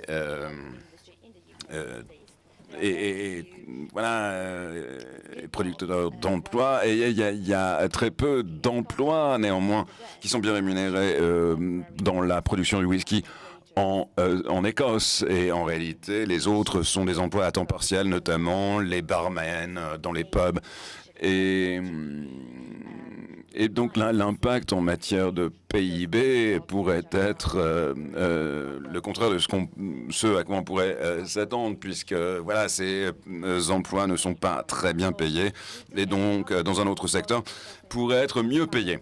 Et il faut avoir conscience que, oui, le gouvernement reçoit des recettes fiscales du tabac et de l'alcool, mais en excluant ce type de coûts, on ignore ce type de coût parce que c'est vraiment de la devinette. On ne sait pas ce qui pourrait se passer parce qu'encore une fois, les emplois pourraient passer d'un secteur à l'autre et parfois être mieux payés. C'est la place des préférences individuelles. Pour un économiste, c'est assez clair. Je veux dire, ce qui compte, ce sont les préférences individuelles. Hein. Donc ça, c'est une question de principe. Et la question qui est posée là, c'est effectivement comment... Enfin, on demande aux gens ce qu'ils sont prêts à payer pour bénéficier d'une intervention, qui peut être soit une intervention de prévention, soit une intervention curative. Et on regarde un peu quelle est, pour le même contexte clinique et pour le même niveau de réduction de mortalité, le montant d'argent qu'il serait prêt à investir dans l'une ou l'autre des interventions. Donc là, c'est vraiment la révélation des préférences pures. Mais le fait qu'elles soient des préférences individuelles est très important, puisque nous, les économistes, on revendique le fait que ce qui doit se traduire dans les décisions collectives, c'est les préférences individuelles. Merci beaucoup. On va passer à notre troisième orateur, donc Sandrine Dufour-Kipelen, qui a un doctorat en sciences économiques qu'elle a obtenu en 2000, qui travaille à Dauphine, qui a fait une thèse sur l'insertion professionnelle des jeunes et le départ du domicile parental. Et là, elle est là pour nous parler d'un programme de prévention des chutes chez les femmes âgées. Bonjour. Donc on va descendre d'un cran et on va passer justement sur comment on fait pour faire une évaluation, un exemple, une illustration qui va permettre de mettre un peu des aspects pratiques sur ce que l'on a vu jusqu'à présent. Donc le travail que je vous présente porte principalement sur l'essai Ocebo, qui a fait l'objet d'une évaluation économique qui est présentée aujourd'hui. Et je vais vous présenter les objectifs, la méthodologie suivie par l'étude et puis ses premiers résultats.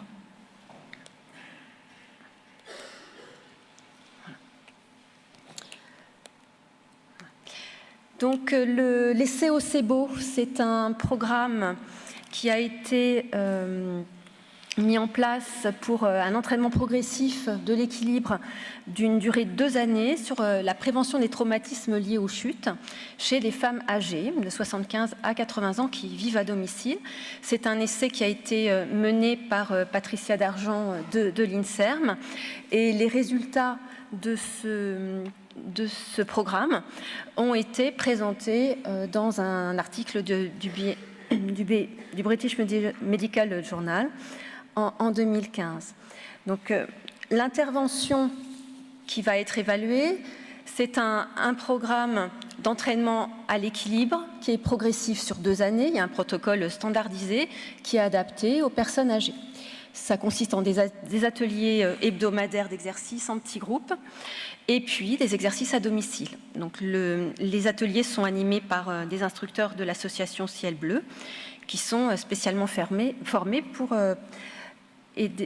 encadrer ces personnes. Donc la population qu'on va étudier, c'est une population donc, de femmes âgées. On va avoir 706 femmes qui vont participer à l'essai, qui sont âgées en moyenne de 80 ans, qui vivent à domicile et qui ont un risque de chute qui est modéré, c'est-à-dire qu'en termes de tests cliniques, elles ne sont ni en trop bonne forme ni trop fragiles pour pouvoir présenter ce risque modéré de chute. Elles sont randomisées en 2 groupes, un groupe intervention, un groupe contrôle, et elles ont été incluses dans l'étude qui commence fin 2007 jusqu'en 2011 et elles sont observées chacune sur 2 ans. Et donc chaque femme va être interrogée chaque mois sur ses chutes et quand il y aura déclaration d'une chute, eh bien, il y a enquête téléphonique, il y a enquête auprès de la personne pour prendre de l'information sur cette chute. On y reviendra tout à l'heure. Et on a également, un suivi à 1 an et à 2 ans des personnes sur des tests cliniques qu'on va voir. Donc les critères d'évaluation de l'intervention reposaient principalement sur des chutes qui sont classées en 3 catégories en fonction de leur traumatisme, du recours aux soins et de la gêne fonctionnelle qui résulte des chutes. Alors les chutes sont classées en 3 catégories, des chutes sans conséquences, mais qui peuvent avoir sans conséquences physiques du moins, des chutes avec des traumas modérés, qui sont des hématomes, des entorses, et puis des chutes avec des traumas graves. Et donc ces chutes avec des traumas, on les appelle les chutes traumatiques. Et ce sera le critère principal de jugement de cette étude, qui est le taux de chute traumatique, qui sont graves ou modérés. À côté de cela, on a également des tests d'équilibre, des capacités motrices qui vont être mesurées par des tests cliniques. La peur de tomber également va être un indicateur important, et la qualité de vie en lien avec la santé également, qui va être mesurée par qui va être basé sur le SF36. En résumé, sur les 2 années d'intervention, on a 397 chutes traumatiques dans un groupe de contrôle, on en a 305 dans le groupe exercice, donc on a plus de 700 chutes à étudier qui ont lieu entre 2009 et 2013. Soit, selon un indicateur qui peut être utilisé, on a 90 chutes traumatiques qui sont évitées par cette intervention. Les auteurs ont aussi montré que le taux de chute traumatique est réduit de 19% dans le groupe d'intervention par rapport au groupe de contrôle, pour les chutes traumatiques donc, mais également on a une réduction du taux de chute, toutes catégories confondues, c'est-à-dire y compris celles qui sont bénignes, qui n'ont pas d'incidence physique, mais qui peuvent altérer le moral, la qualité de vie des personnes. Et au total, quand on regarde le nombre de chutes traumatiques évitées par participante, on est à 1/5 de chutes par an au bout d'une année, et 1/4 de chutes par an à la fin de l'intervention, c'est-à-dire au bout de 2 ans. Sur les autres indicateurs utilisés dans l'enquête, eh bien, le programme OSEBO a amélioré également les capacités d'équilibre et de marche des femmes, ainsi que leur qualité de vie. Et il a notamment permis la limitation de l'augmentation de la peur de tomber, et puis c'est accompagné également d'une meilleure santé perçue. Donc on a des résultats assez positifs en termes épidémiologiques et d'indicateurs de santé sur cette évaluation épidémiologique de l'essai. Et adossé à cet essai clinique a été associée une étude économique que je vous présente aujourd'hui, et donc qui a fait l'objet d'une convention avec l'INPES et le laboratoire d'économie de la santé de Dauphine. Et donc, compte tenu du protocole de l'essai, des informations qui vont pouvoir être disponibles dans l'étude, des ressources allouées à l'étude économique aussi, eh bien, on a, nous, retenu une approche qui va être microéconomique, c'est-à-dire du point de vue de la femme d'une chute, et un point de vue, on en parlait tout à l'heure, ici de l'assurance maladie. On va voir qu'on a un champ dans l'étude qui est assez restreint. On va être sur le point de vue des dépenses de santé qui sont remboursées par l'assurance maladie. Avec, on verra, tous les bémols que ça induit. Donc une partie importante de l'étude économique a consisté à valoriser ces chutes, à valoriser les conséquences des chutes, c'est-à-dire de mesurer en termes de coûts directs pour l'assurance maladie, eh bien, les soins qui ont été dispensés à l'issue de la chute. On a également regardé l'utilisation des ressources du système de santé. Donc cette constitution de base de données de valorisation des chutes est un travail important qui est une partie importante des études économiques sur ces questions-là. Et on présentera également quelques éléments de coût, efficacité et d'impact du programme à l'issue de cette présentation. Alors, quelques informations sur donc, le protocole de l'étude, les données disponibles qu'on a pour pouvoir valoriser les dépenses de l'assurance maladie suite à une chute traumatique. Donc pour chaque femme, le suivi d'une chute a été effectué à partir de cartes calendrier mensuelles, c'est-à-dire que chaque fois que la personne déclarait une chute, elle était contactée ensuite téléphoniquement pour pouvoir avoir des informations précises sur la chute. Donc il y avait, dans le cadre du report des soins qui sont dispensés, il y a une période de narration par la personne qui raconte ce qui lui est arrivé. Et ensuite, il y a un questionnaire standardisé qui est rempli à l'aide de ces éléments et des éléments qui ont pu être demandés également par la suite, parce que s'il y a consultation, s'il y a hospitalisation, par exemple, déclarée par la femme, on va demander à ce qu'il y ait un compte-rendu d'hospitalisation. S'il y a une fracture, mais pas d'hospitalisation, on va demander à avoir des éléments sur des comptes-rendus de radio, de façon à pouvoir confirmer les éléments donnés par la dame et pouvoir avoir des informations fiables. Donc on a, à partir d'un questionnaire standardisé, on va avoir des informations sur les soins suivis dispensés à la personne. Donc on saura si elle a eu une consultation médicale, si elle est passée aux urgences, s'il y a eu des radios, s'il y a un séjour à l'hôpital. Et peut-être on verra s'il y a des informations sur ce qui se passe après l'hospitalisation, si on a un peu d'infos. Donc on va avoir ce qu'on a appelé une reconstitution globale de la trajectoire de soins, c'est-à-dire une représentation avec des grandes étapes sur la période très courte en réalité qui suit la chute de la personne, qui est d'à peu près, on le verra, qui va de 1 à 2 mois, c'est-à-dire les coûts des soins qui ont lieu durant cette période. Alors, vous voyez, on n'a en revanche pas d'informations sur les aides apportées par l'entourage, on n'aura pas d'informations sur l'aspect, ce qu'on appelle sociétal. On a ici une vision très tournée vers l'assurance, les frais remboursés par l'assurance maladie. Et donc, au total, on va avoir 699 chutes qui vont être étudiées, 395 dans le groupe contrôle et puis 304 dans le groupe intervention. Alors, je vous ai un peu raconté les limites du recueil des données, c'est qu'on est sur du déclaratif et on peut avoir des récits qui sont un peu lacunaires et qu'on va essayer, avec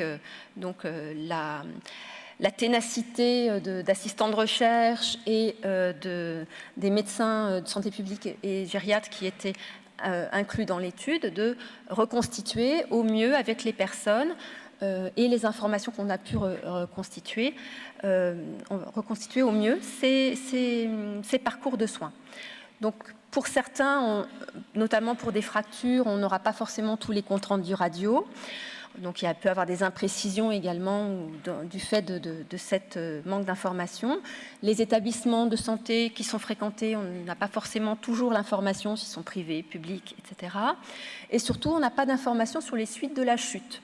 C'est-à-dire que nous, au-delà d'une hospitalisation, par exemple, et d'un séjour en soins de suite, c'est le maximum d'informations qu'on pourra avoir. On n'a pas d'informations sur après les conséquences de cette chute sur le long terme, si ce n'est qu'on peut observer que la femme va retomber peut-être plusieurs fois, parce qu'on va observer quand même les personnes sur 2 ans durant les ateliers d'équilibre. Donc du coup, on peut avoir cet effet retour des conséquences. Donc on est avec donc une approche restrictive du coût médical lié à la chute, d'autant que nous, on n'a pas accès avec l'étude au coût réel des éléments des soins, puisqu'ils n'ont pas été collectés. On va montrer justement comment on a fait pour évaluer ces coûts. Donc les hypothèses qu'on a retenues, elles ont suivi autant que possible les recommandations qui existent sur le sujet pour évaluer les dépenses de santé qui sont consécutives à chaque chute.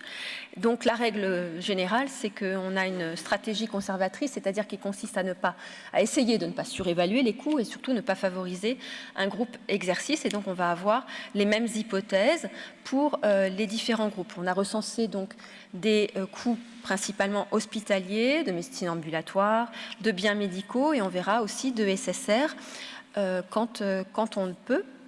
Et donc les tarifs qu'on va prendre en compte sont les tarifs remboursés ou les tarifs conventionnels ou les tarifs qui résultent des études nationales de coûts ou de référentiels qu'on va appliquer donc aux individus observés, aux chutes observées. Et par exemple, pour les SSR, on n'avait pas forcément d'informations sur la nature de l'établissement dans lequel était la personne. Et donc, on va appliquer le tarif le plus faible qu'on a observé. Alors, je vous l'ai dit, on connaît dans le recueil des données les grandes étapes pour les soins suivis par les personnes, mais il peut y avoir non pas des trous, mais des choses, des éléments qui sont manquants, et donc on va avoir des scénarios qui vont être qui ont été définis pour assurer la cohérence de la prise en charge. C'est-à-dire que si on a un compte-rendu radio, même si la personne n'a pas dit qu'elle avait consulté un radiologiste, on va compter une consultation de radiologiste. Des choses assez simples. En revanche, on va aussi poser des hypothèses plus importantes en termes de coûts, qui sont que, par exemple, si on a une fracture sans hospitalisation, eh bien, par défaut, donc on va compter une radio de contrôle et de consultation de contrôle, et on lui mettra 15 séances de kinésithérapie, parce que par consultation de dires d'experts, eh bien, ce sont les protocoles qui sont les plus courants utilisés. Et puis, en revanche, si on a des fractures avec hospitalisation, là, on est dans le cas où on peut avoir un transfert en SSR ou pas. Et donc, nous, on a choisi un scénario, par exemple, avec un suivi de kiné, même s'il n'y a pas de transfert en SSR.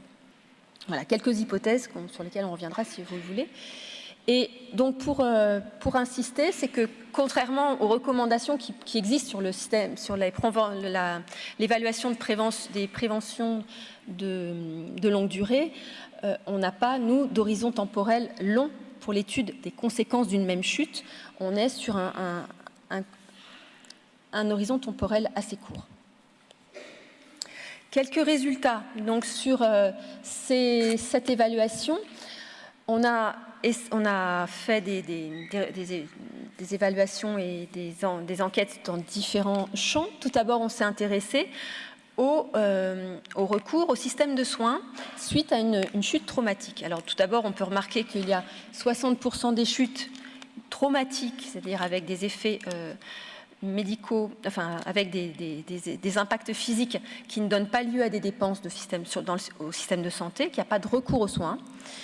Et parmi les 40% qui ont donné lieu à des dépenses de santé, eh bien, on a étudié la proportion de chutes qui ont donné lieu à des passages aux urgences, à une consultation médicale, à l'hospitalisation, pour voir si le fait d'avoir fait participer à des ateliers d'équilibre ou pas avait un impact sur l'utilisation du système de soins.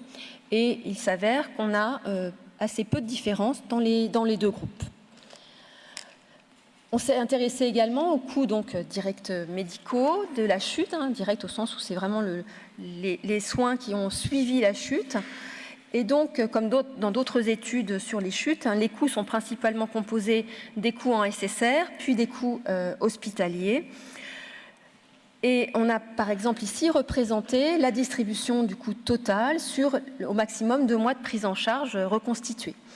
Et donc, tel qu'on a défini le coût, on n'a pas vraiment de différence significative entre les deux groupes, le groupe exercice et le groupe numéro 2 en bas et le groupe contrôle en haut. On a des espaces interquartiles qui sont assez proches. On a des moyennes qui ne sont pas significativement différentes, même si la moyenne du groupe à intervention est un petit peu plus grande. Parce que et vous voyez que la moyenne, elle est tirée vers le haut parce qu'on a des coûts qui sont très élevés dès qu'on a un passage en SSR et donc en soins de suite et réadaptation. Donc les passages en SSR ne sont pas très nombreux, mais ils coûtent cher par rapport à d'autres systèmes, d'autres chutes.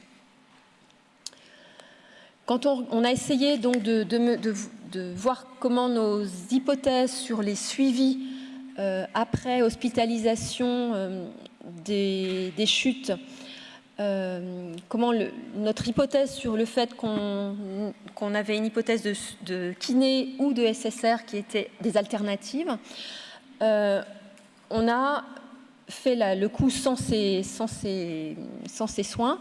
Et là, on a des distributions qui sont très très proches dans les deux groupes. On a regardé également les coûts hospitaliers, où là, on a assez peu en réalité, on a une quarantaine de chutes concernées. Donc les coûts hospitaliers sont de la même façon, avec une distribution assez proche dans les deux cas. Dans le cas exercice, on a des quartiles, enfin une médiane et un quartile 3 qui sont très proches parce qu'on a on a un petit peu plus de fractures de hanches et de col du fémur, donc qui ont des coûts importants. Donc c'est là que la différence se joue, mais ce n'est pas significativement différent. En résumé, j'ai tout remis dans ce tableau. Quand on se focalise sur les chutes traumatiques ayant entraîné des coûts médicaux, on n'a pas vraiment de différence significative sur les coûts directs liés aux chutes tels qu'ils sont définis dans nos travaux. Mais malgré tout, c'est un résultat qu'on retrouve assez couramment, notamment en reparcourant l'expertise collective sur la prévention des chutes de l'INSERM. On a ce résultat qui revient assez fréquemment. Ça, c'était les suites les coûts directs liés à des soins suite à une chute. Et on a également regardé donc, des éléments de coût-efficacité de l'intervention. Donc l'évaluation économique s'intéresse aussi donc, au rapport entre le coût de l'intervention et puis les résultats sur les participantes. Donc, qu'est-ce qu'on a, nous, comme élément ? On a ici un coût d'intervention qui est restreint au coût des séances d'exercice au sens du prix horaire pour l'association qui les a mis en œuvre. Il n'y a pas les coûts de fonctionnement seulement sont pris en compte. Les coûts de l'étude clinique, les coûts de l'étude économique ne sont pas inclus dans ce coût. Et notamment également, les locaux ont été mis à disposition de l'intervention et donc il n'y a pas de coûts annexes en dehors des coûts pour l'association en termes de salaire des intervenants. Donc on est à un coût sur cette intervention d'à peu près 125 000 € voilà. Et ce qui revient par femme, quand on rapporte ce coût aux femmes, on est à peu près à 356 € par femme. Ensuite, si on compare ce coût de l'intervention à une chute au nombre de chutes traumatiques évitées, eh bien, on a un coût par chute évitée qui est de 1 400 € à peu près. Et si on mesure l'impact économique en comparant les coûts évités aux coûts de l'intervention, eh bien là, on n'est pas du tout, on n'est pas coût efficace, c'est-à-dire que les coûts évités sont plus faibles que le coût de l'intervention, parce que nous, on a une définition très, très restrictive du coût de la chute. Parce d'abord, on s'est concentré sur les chutes traumatiques quand on a regardé cet indicateur. Et je vous rappelle que l'essai a également eu des effets sur l'ensemble des chutes. C'est-à-dire que le taux de chute des femmes qui ont suivi le protocole d'atelier a notablement moins chuté que les autres, que ceux du groupe contrôle. Et donc, du coup, on peut espérer des effets cliniques qui sont plus favorables pour l'ensemble des femmes qui ont participé à l'intervention. même si nous, on ne le voit pas tout à fait dans cet indicateur-là, parce qu'on n'a pas pris les autres dimensions, notamment de la qualité de vie ou de la limitation de la peur de tomber pour ces personnes. Alors, quelques limites sur lesquelles on voulait revenir dans la valorisation des coûts, c'est qu'on a posé des hypothèses importantes. Je vous disais que les coûts étaient restrictifs, au sens où on aurait pu avoir des femmes en affection de longue durée, et auquel cas on aurait pu avoir des remboursements plus importants, mais on ne dispose pas du protocole de soins associé, donc on ne va pas rentrer dans ce détail-là. De la même façon, pour le coût hospitalier, on n'a pas le détail de la facturation, donc on se contente, nous, du risque principal qui était lié à la chute, à la fracture qu'on a observée. Et on ne tient pas compte notamment des polypathologies, donc on pense qu'on a une sous-estimation de ces indicateurs. Donc on a autant de limites qui font autant de variantes possibles pour le coût, et donc on a aussi encore possibilité de faire d'autres scénarios pour ces coûts. Donc en discussion, et pour conclure, c'est que les résultats qu'on a produits, nous, pourraient être affinés et donc confortés si on avait des informations plus précises sur notamment les dépenses effectuées, parce qu'on n'avait pas effectivement les dépenses, les facturations, on n'a pas le recours au PMSI, aux facturations des hôpitaux, donc on n'a pas les vrais coûts, donc on est obligé de les estimer. Et puis, on n'a pas également l'effet sur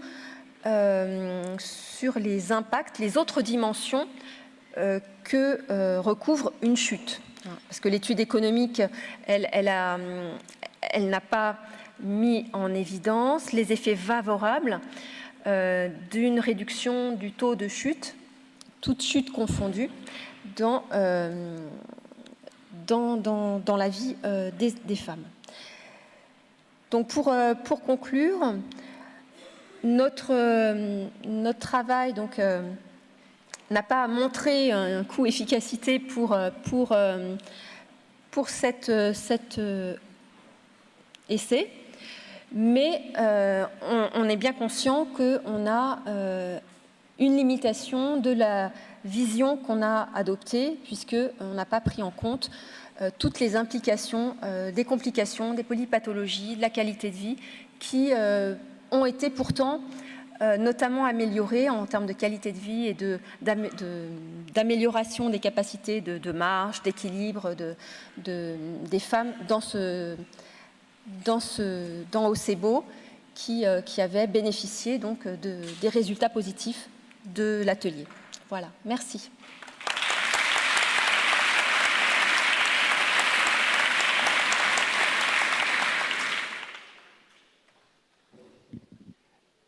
Merci beaucoup pour cette présentation qui montre bien qui est rentrée dans les détails. Ça, c'est très bien, beaucoup d'honnêteté sur les problèmes.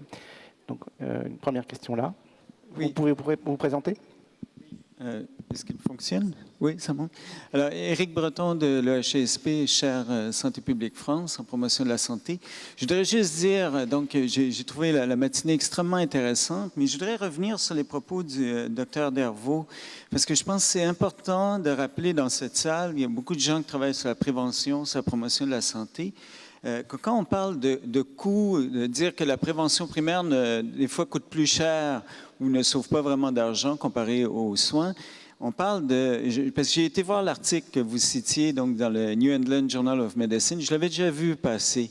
Et en fait, ce qu'on qualifie de prévention primaire dans cet article-là, ce sont essentiellement des actions qui sont menées à l'intérieur du système de soins. On parle de dépistage, on parle de traitements en fait, qui sont... et on met l'étiquette de prévention primaire. Et je le vois avec la dernière présentation aussi, un peu cette idée que dans le fond, ce qui coûte cher, c'est quand on est avec un petit groupe de personnes et qu'on fait appel à l'emploi massif, donc de services très spécialisés et tout ça. Mais la prévention, donc prise dans son sens large, quand on est capable de réduire, par exemple, comme avec l'affichage nutritionnel, on va probablement encourager la population à modifier son alimentation. On va voir ça ne coûte rien, des mesures comme ça. Augmenter le coût du tabac ne coûte pas grand-chose. Créer des groupes de marche dans les communes et tout ça pour encourager l'activité physique, ça aussi, ça ne coûte pas très cher. Alors vraiment, je pense que c'est vraiment attention de faire attention en tout cas de quoi on parle quand on parle de prévention primaire. Et moi, ce que je vois en tout cas dans ce que vous avez présenté, c'était vraiment de la prévention qui était plutôt médicalisée. Et ça, effectivement, ça coûte une fortune. Et ça rejoint peu de gens. Voilà.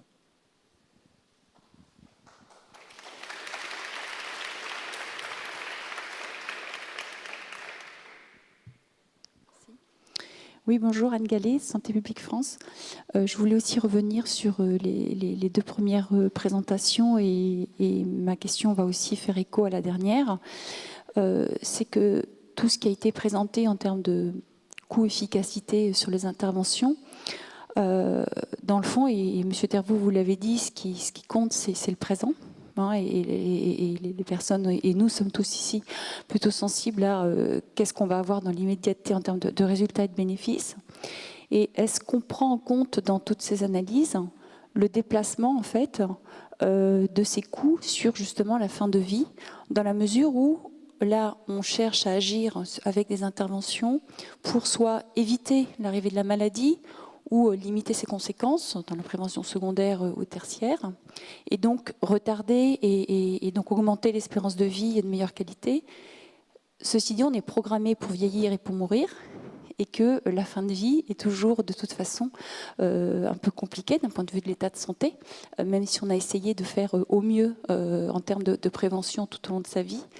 Et donc, au moment de cette fin de vie, les coûts sont déportés à ce moment-là, et on le voit dans la dernière intervention, puisque c'est une intervention qui typiquement est sur la dernière partie voilà, de la fin de vie, où voilà l'exemple des chutes.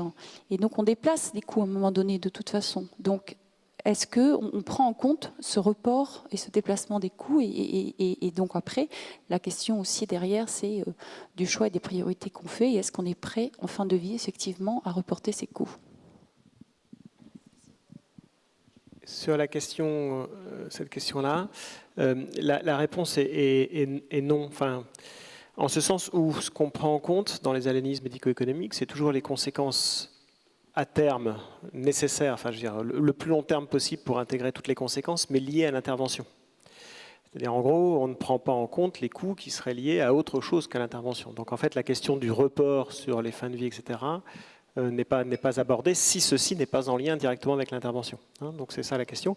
Sachant néanmoins qu'il y a il y a eu un gros débat dans la littérature sur le fait d'intégrer dans le calcul des rapports coût-efficacité l'ensemble des coûts, y compris des éléments qui ne sont pas directement liés à l'intervention. Voilà, et ça, ce débat-là est un peu clos maintenant dans la littérature. Enfin, voilà. Et de toute façon, de point de vue empirique, tout au moins sur les études qui sont publiées, on intervient toujours sur les coûts imputables à l'intervention et pas sur l'ensemble des coûts, ce qui évite le problème effectivement de reporter les coûts et finalement de lisser les différences qu'on pourrait constater entre les interventions, parce que in fine, il faut bien mourir, quoi. Enfin, je veux dire, c'est un peu le propos. Hein, voilà. Sur la première, pas de souci, hein, sur la définition de la prévention primaire. La seule chose que montrait ce graphe, c'est que parmi les éléments de prévention, il y a des éléments de prévention qui peuvent être extrêmement coûteux et qui peuvent, enfin, je veux dire, qui peuvent se présenter. Voilà, et juste la nécessité de les évaluer. C'est juste ça le propos. C'était pas du tout un propos anti-prévention primaire. Hein. Pas de souci avec ça. Peut-être quand même, pour rester sur cette question de la prévention primaire, dire qu'effectivement, très clairement, les méthodes qui ont été proposées, présentées aujourd'hui, sont, je dirais, les méthodes les plus simples, dans une certaine façon. C'est-à-dire que si vous voulez faire de la prévention primaire, il va falloir effectivement prendre en compte non seulement ce qui se passe à l'intérieur du système de santé, mais à l'extérieur. Et là, il faut mobiliser des méthodologies qui sont d'une autre complexité, même si les premières le sont déjà, d'une autre complexité. C'est évident que vous dites « ça ne coûte rien le Nutri-Score ».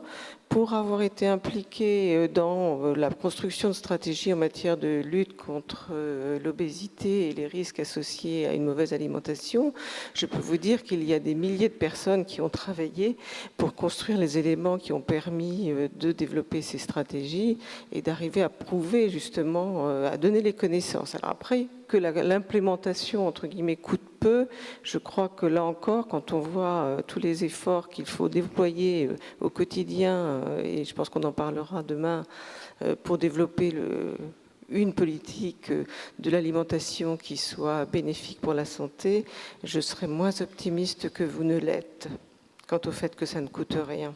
Par contre, ce qui est intéressant, c'est de savoir qui supporte les coûts et qui va en avoir les bénéfices. Ça, effectivement. Mais là, il faut mobiliser d'autres méthodologies qui seront plutôt de type coût-bénéfice et qui vont demander vraiment beaucoup de travail. Et je pense que ce que montrait le travail de Sandrine, c'est vraiment aussi toute la finesse et toute la complexité qu'il y a derrière la construction de ces coûts. C'est-à-dire qu'aujourd'hui, on accorde beaucoup d'importance aux chiffres, mais il faut aussi être en mesure, j'allais dire, de les déconstruire, comme vous l'avez fait avec beaucoup d'honnêteté et de transparence lors de votre présentation, parce qu'un chiffre, on peut en produire beaucoup. Ce qui est intéressant, c'est de savoir comment on la produit.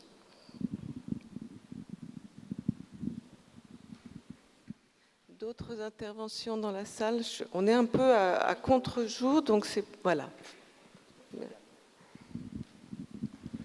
Oui, bonjour. Françoise Amers de Santé publique France. Donc, merci à tous les présentateurs. C'est une question pour Public Health England. Je voulais savoir, maintenant que vous faites de l'analyse, enfin, des évaluations économiques à Public Health England,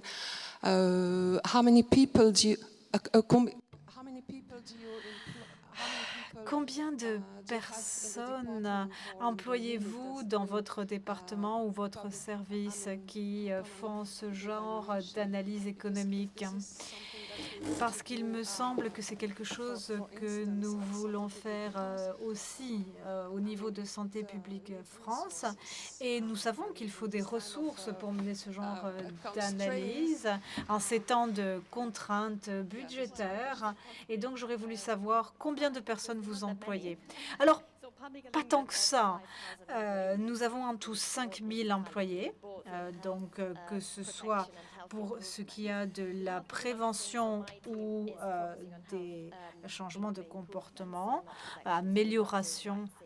Donc nous ne faisons pas de vaccins, par exemple. Nous ne traitons pas les maladies infectieuses. Mais mon équipe, qui fait de l'analyse statistique ou de l'analyse économique, c'est 9 personnes. Néanmoins, c'est nous nous faisons de la sous-traitance aussi. Nous travaillons en collaboration avec les chercheurs. Et un grand nombre des outils dont je vous ai parlé sont aussi conçus et développés à l'extérieur. Donc, nous étendons nos capacités, si vous voulez, de cette manière, en faisant de la sous-traitance. Mais Public Health England a été créé en 2013. Les données économiques sont considérées comme très importantes. L'équipe dédiée existe 2016. Nous n'étions que 3 au départ. Maintenant, nous sommes 9. Et nous allons certainement encore être renforcés dans nos effectifs parce que les données économiques sont très importantes, en particulier lorsque l'on traite de données si importantes et si cruciales. Par 10 à peu près, ça ferait au moins 1. Mais sans sous-estimer, étant membre du Conseil scientifique de Santé publique France, nous sommes bien conscients des contraintes dans lesquelles vous êtes amenés à continuer le travail d'extrêmement grande qualité que vous produisez. Je pense que la question, c'est aussi la question de la mutualisation et la question de la transférabilité ou de la transposabilité des études qui existent. Et de ce point de vue-là, il me semble que le travail que vous faites de production d'outils aviser des décideurs, soit en mettant à leur disposition de l'information, soit en leur produisant des outils dont ils peuvent ensuite s'emparer pour évaluer leur situation locale, ce sont aussi des choses sur lesquelles il est extrêmement intéressant de regarder l'exemple de ce qui se passe en Angleterre.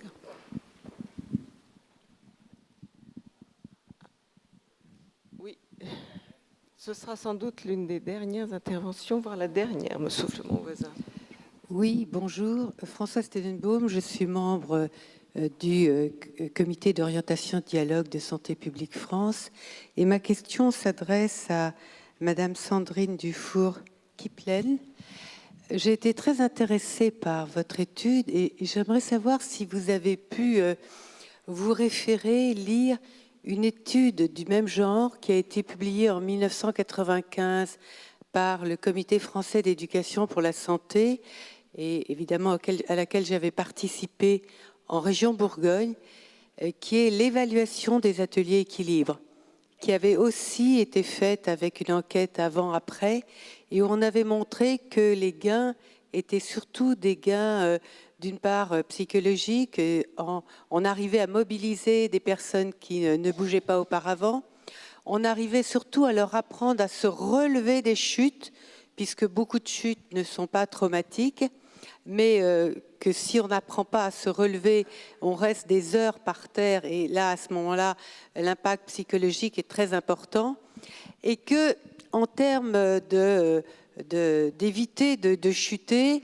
eh bien, on n'arrivait pas à ce qu'on voulait, puisqu'on a mobilisé plus les gens, et que donc, ils étaient plus à même de chuter, mais que ces chutes étaient moins importantes, et qu'en tout cas, on arrivait, et les personnes savaient donc se relever, ce qui était très important, et ensuite que la participation à ces ateliers était un facteur extraordinaire sur leur morale, parce que c'était du lien social, etc., etc.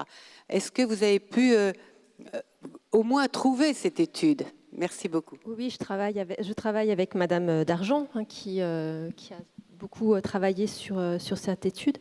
Et effectivement, j'ai un peu, la fin de mon intervention, elle était un peu à elle faisait référence à ces résultats sur ces ateliers qui font que, au-delà des chutes traumatiques sur lesquelles nous on a travaillé, ce qui était notre cahier des charges, l'essai au SEBO avait des effets positifs en termes de réduction de peur de tomber, de remise en marche des personnes qui faisaient qu'elles chutaient moins ou effectivement qu'elles pouvaient se relever. Et donc tous ces effets avaient des effets aussi sur l'aspect psychologique de la personne ces éléments sont du coup peu valorisables mais à prendre en compte, et c'est pour ça qu'on tend vers une ouverture de l'évaluation, non pas uniquement aux coûts liés à la chute mais aux effets collatéraux.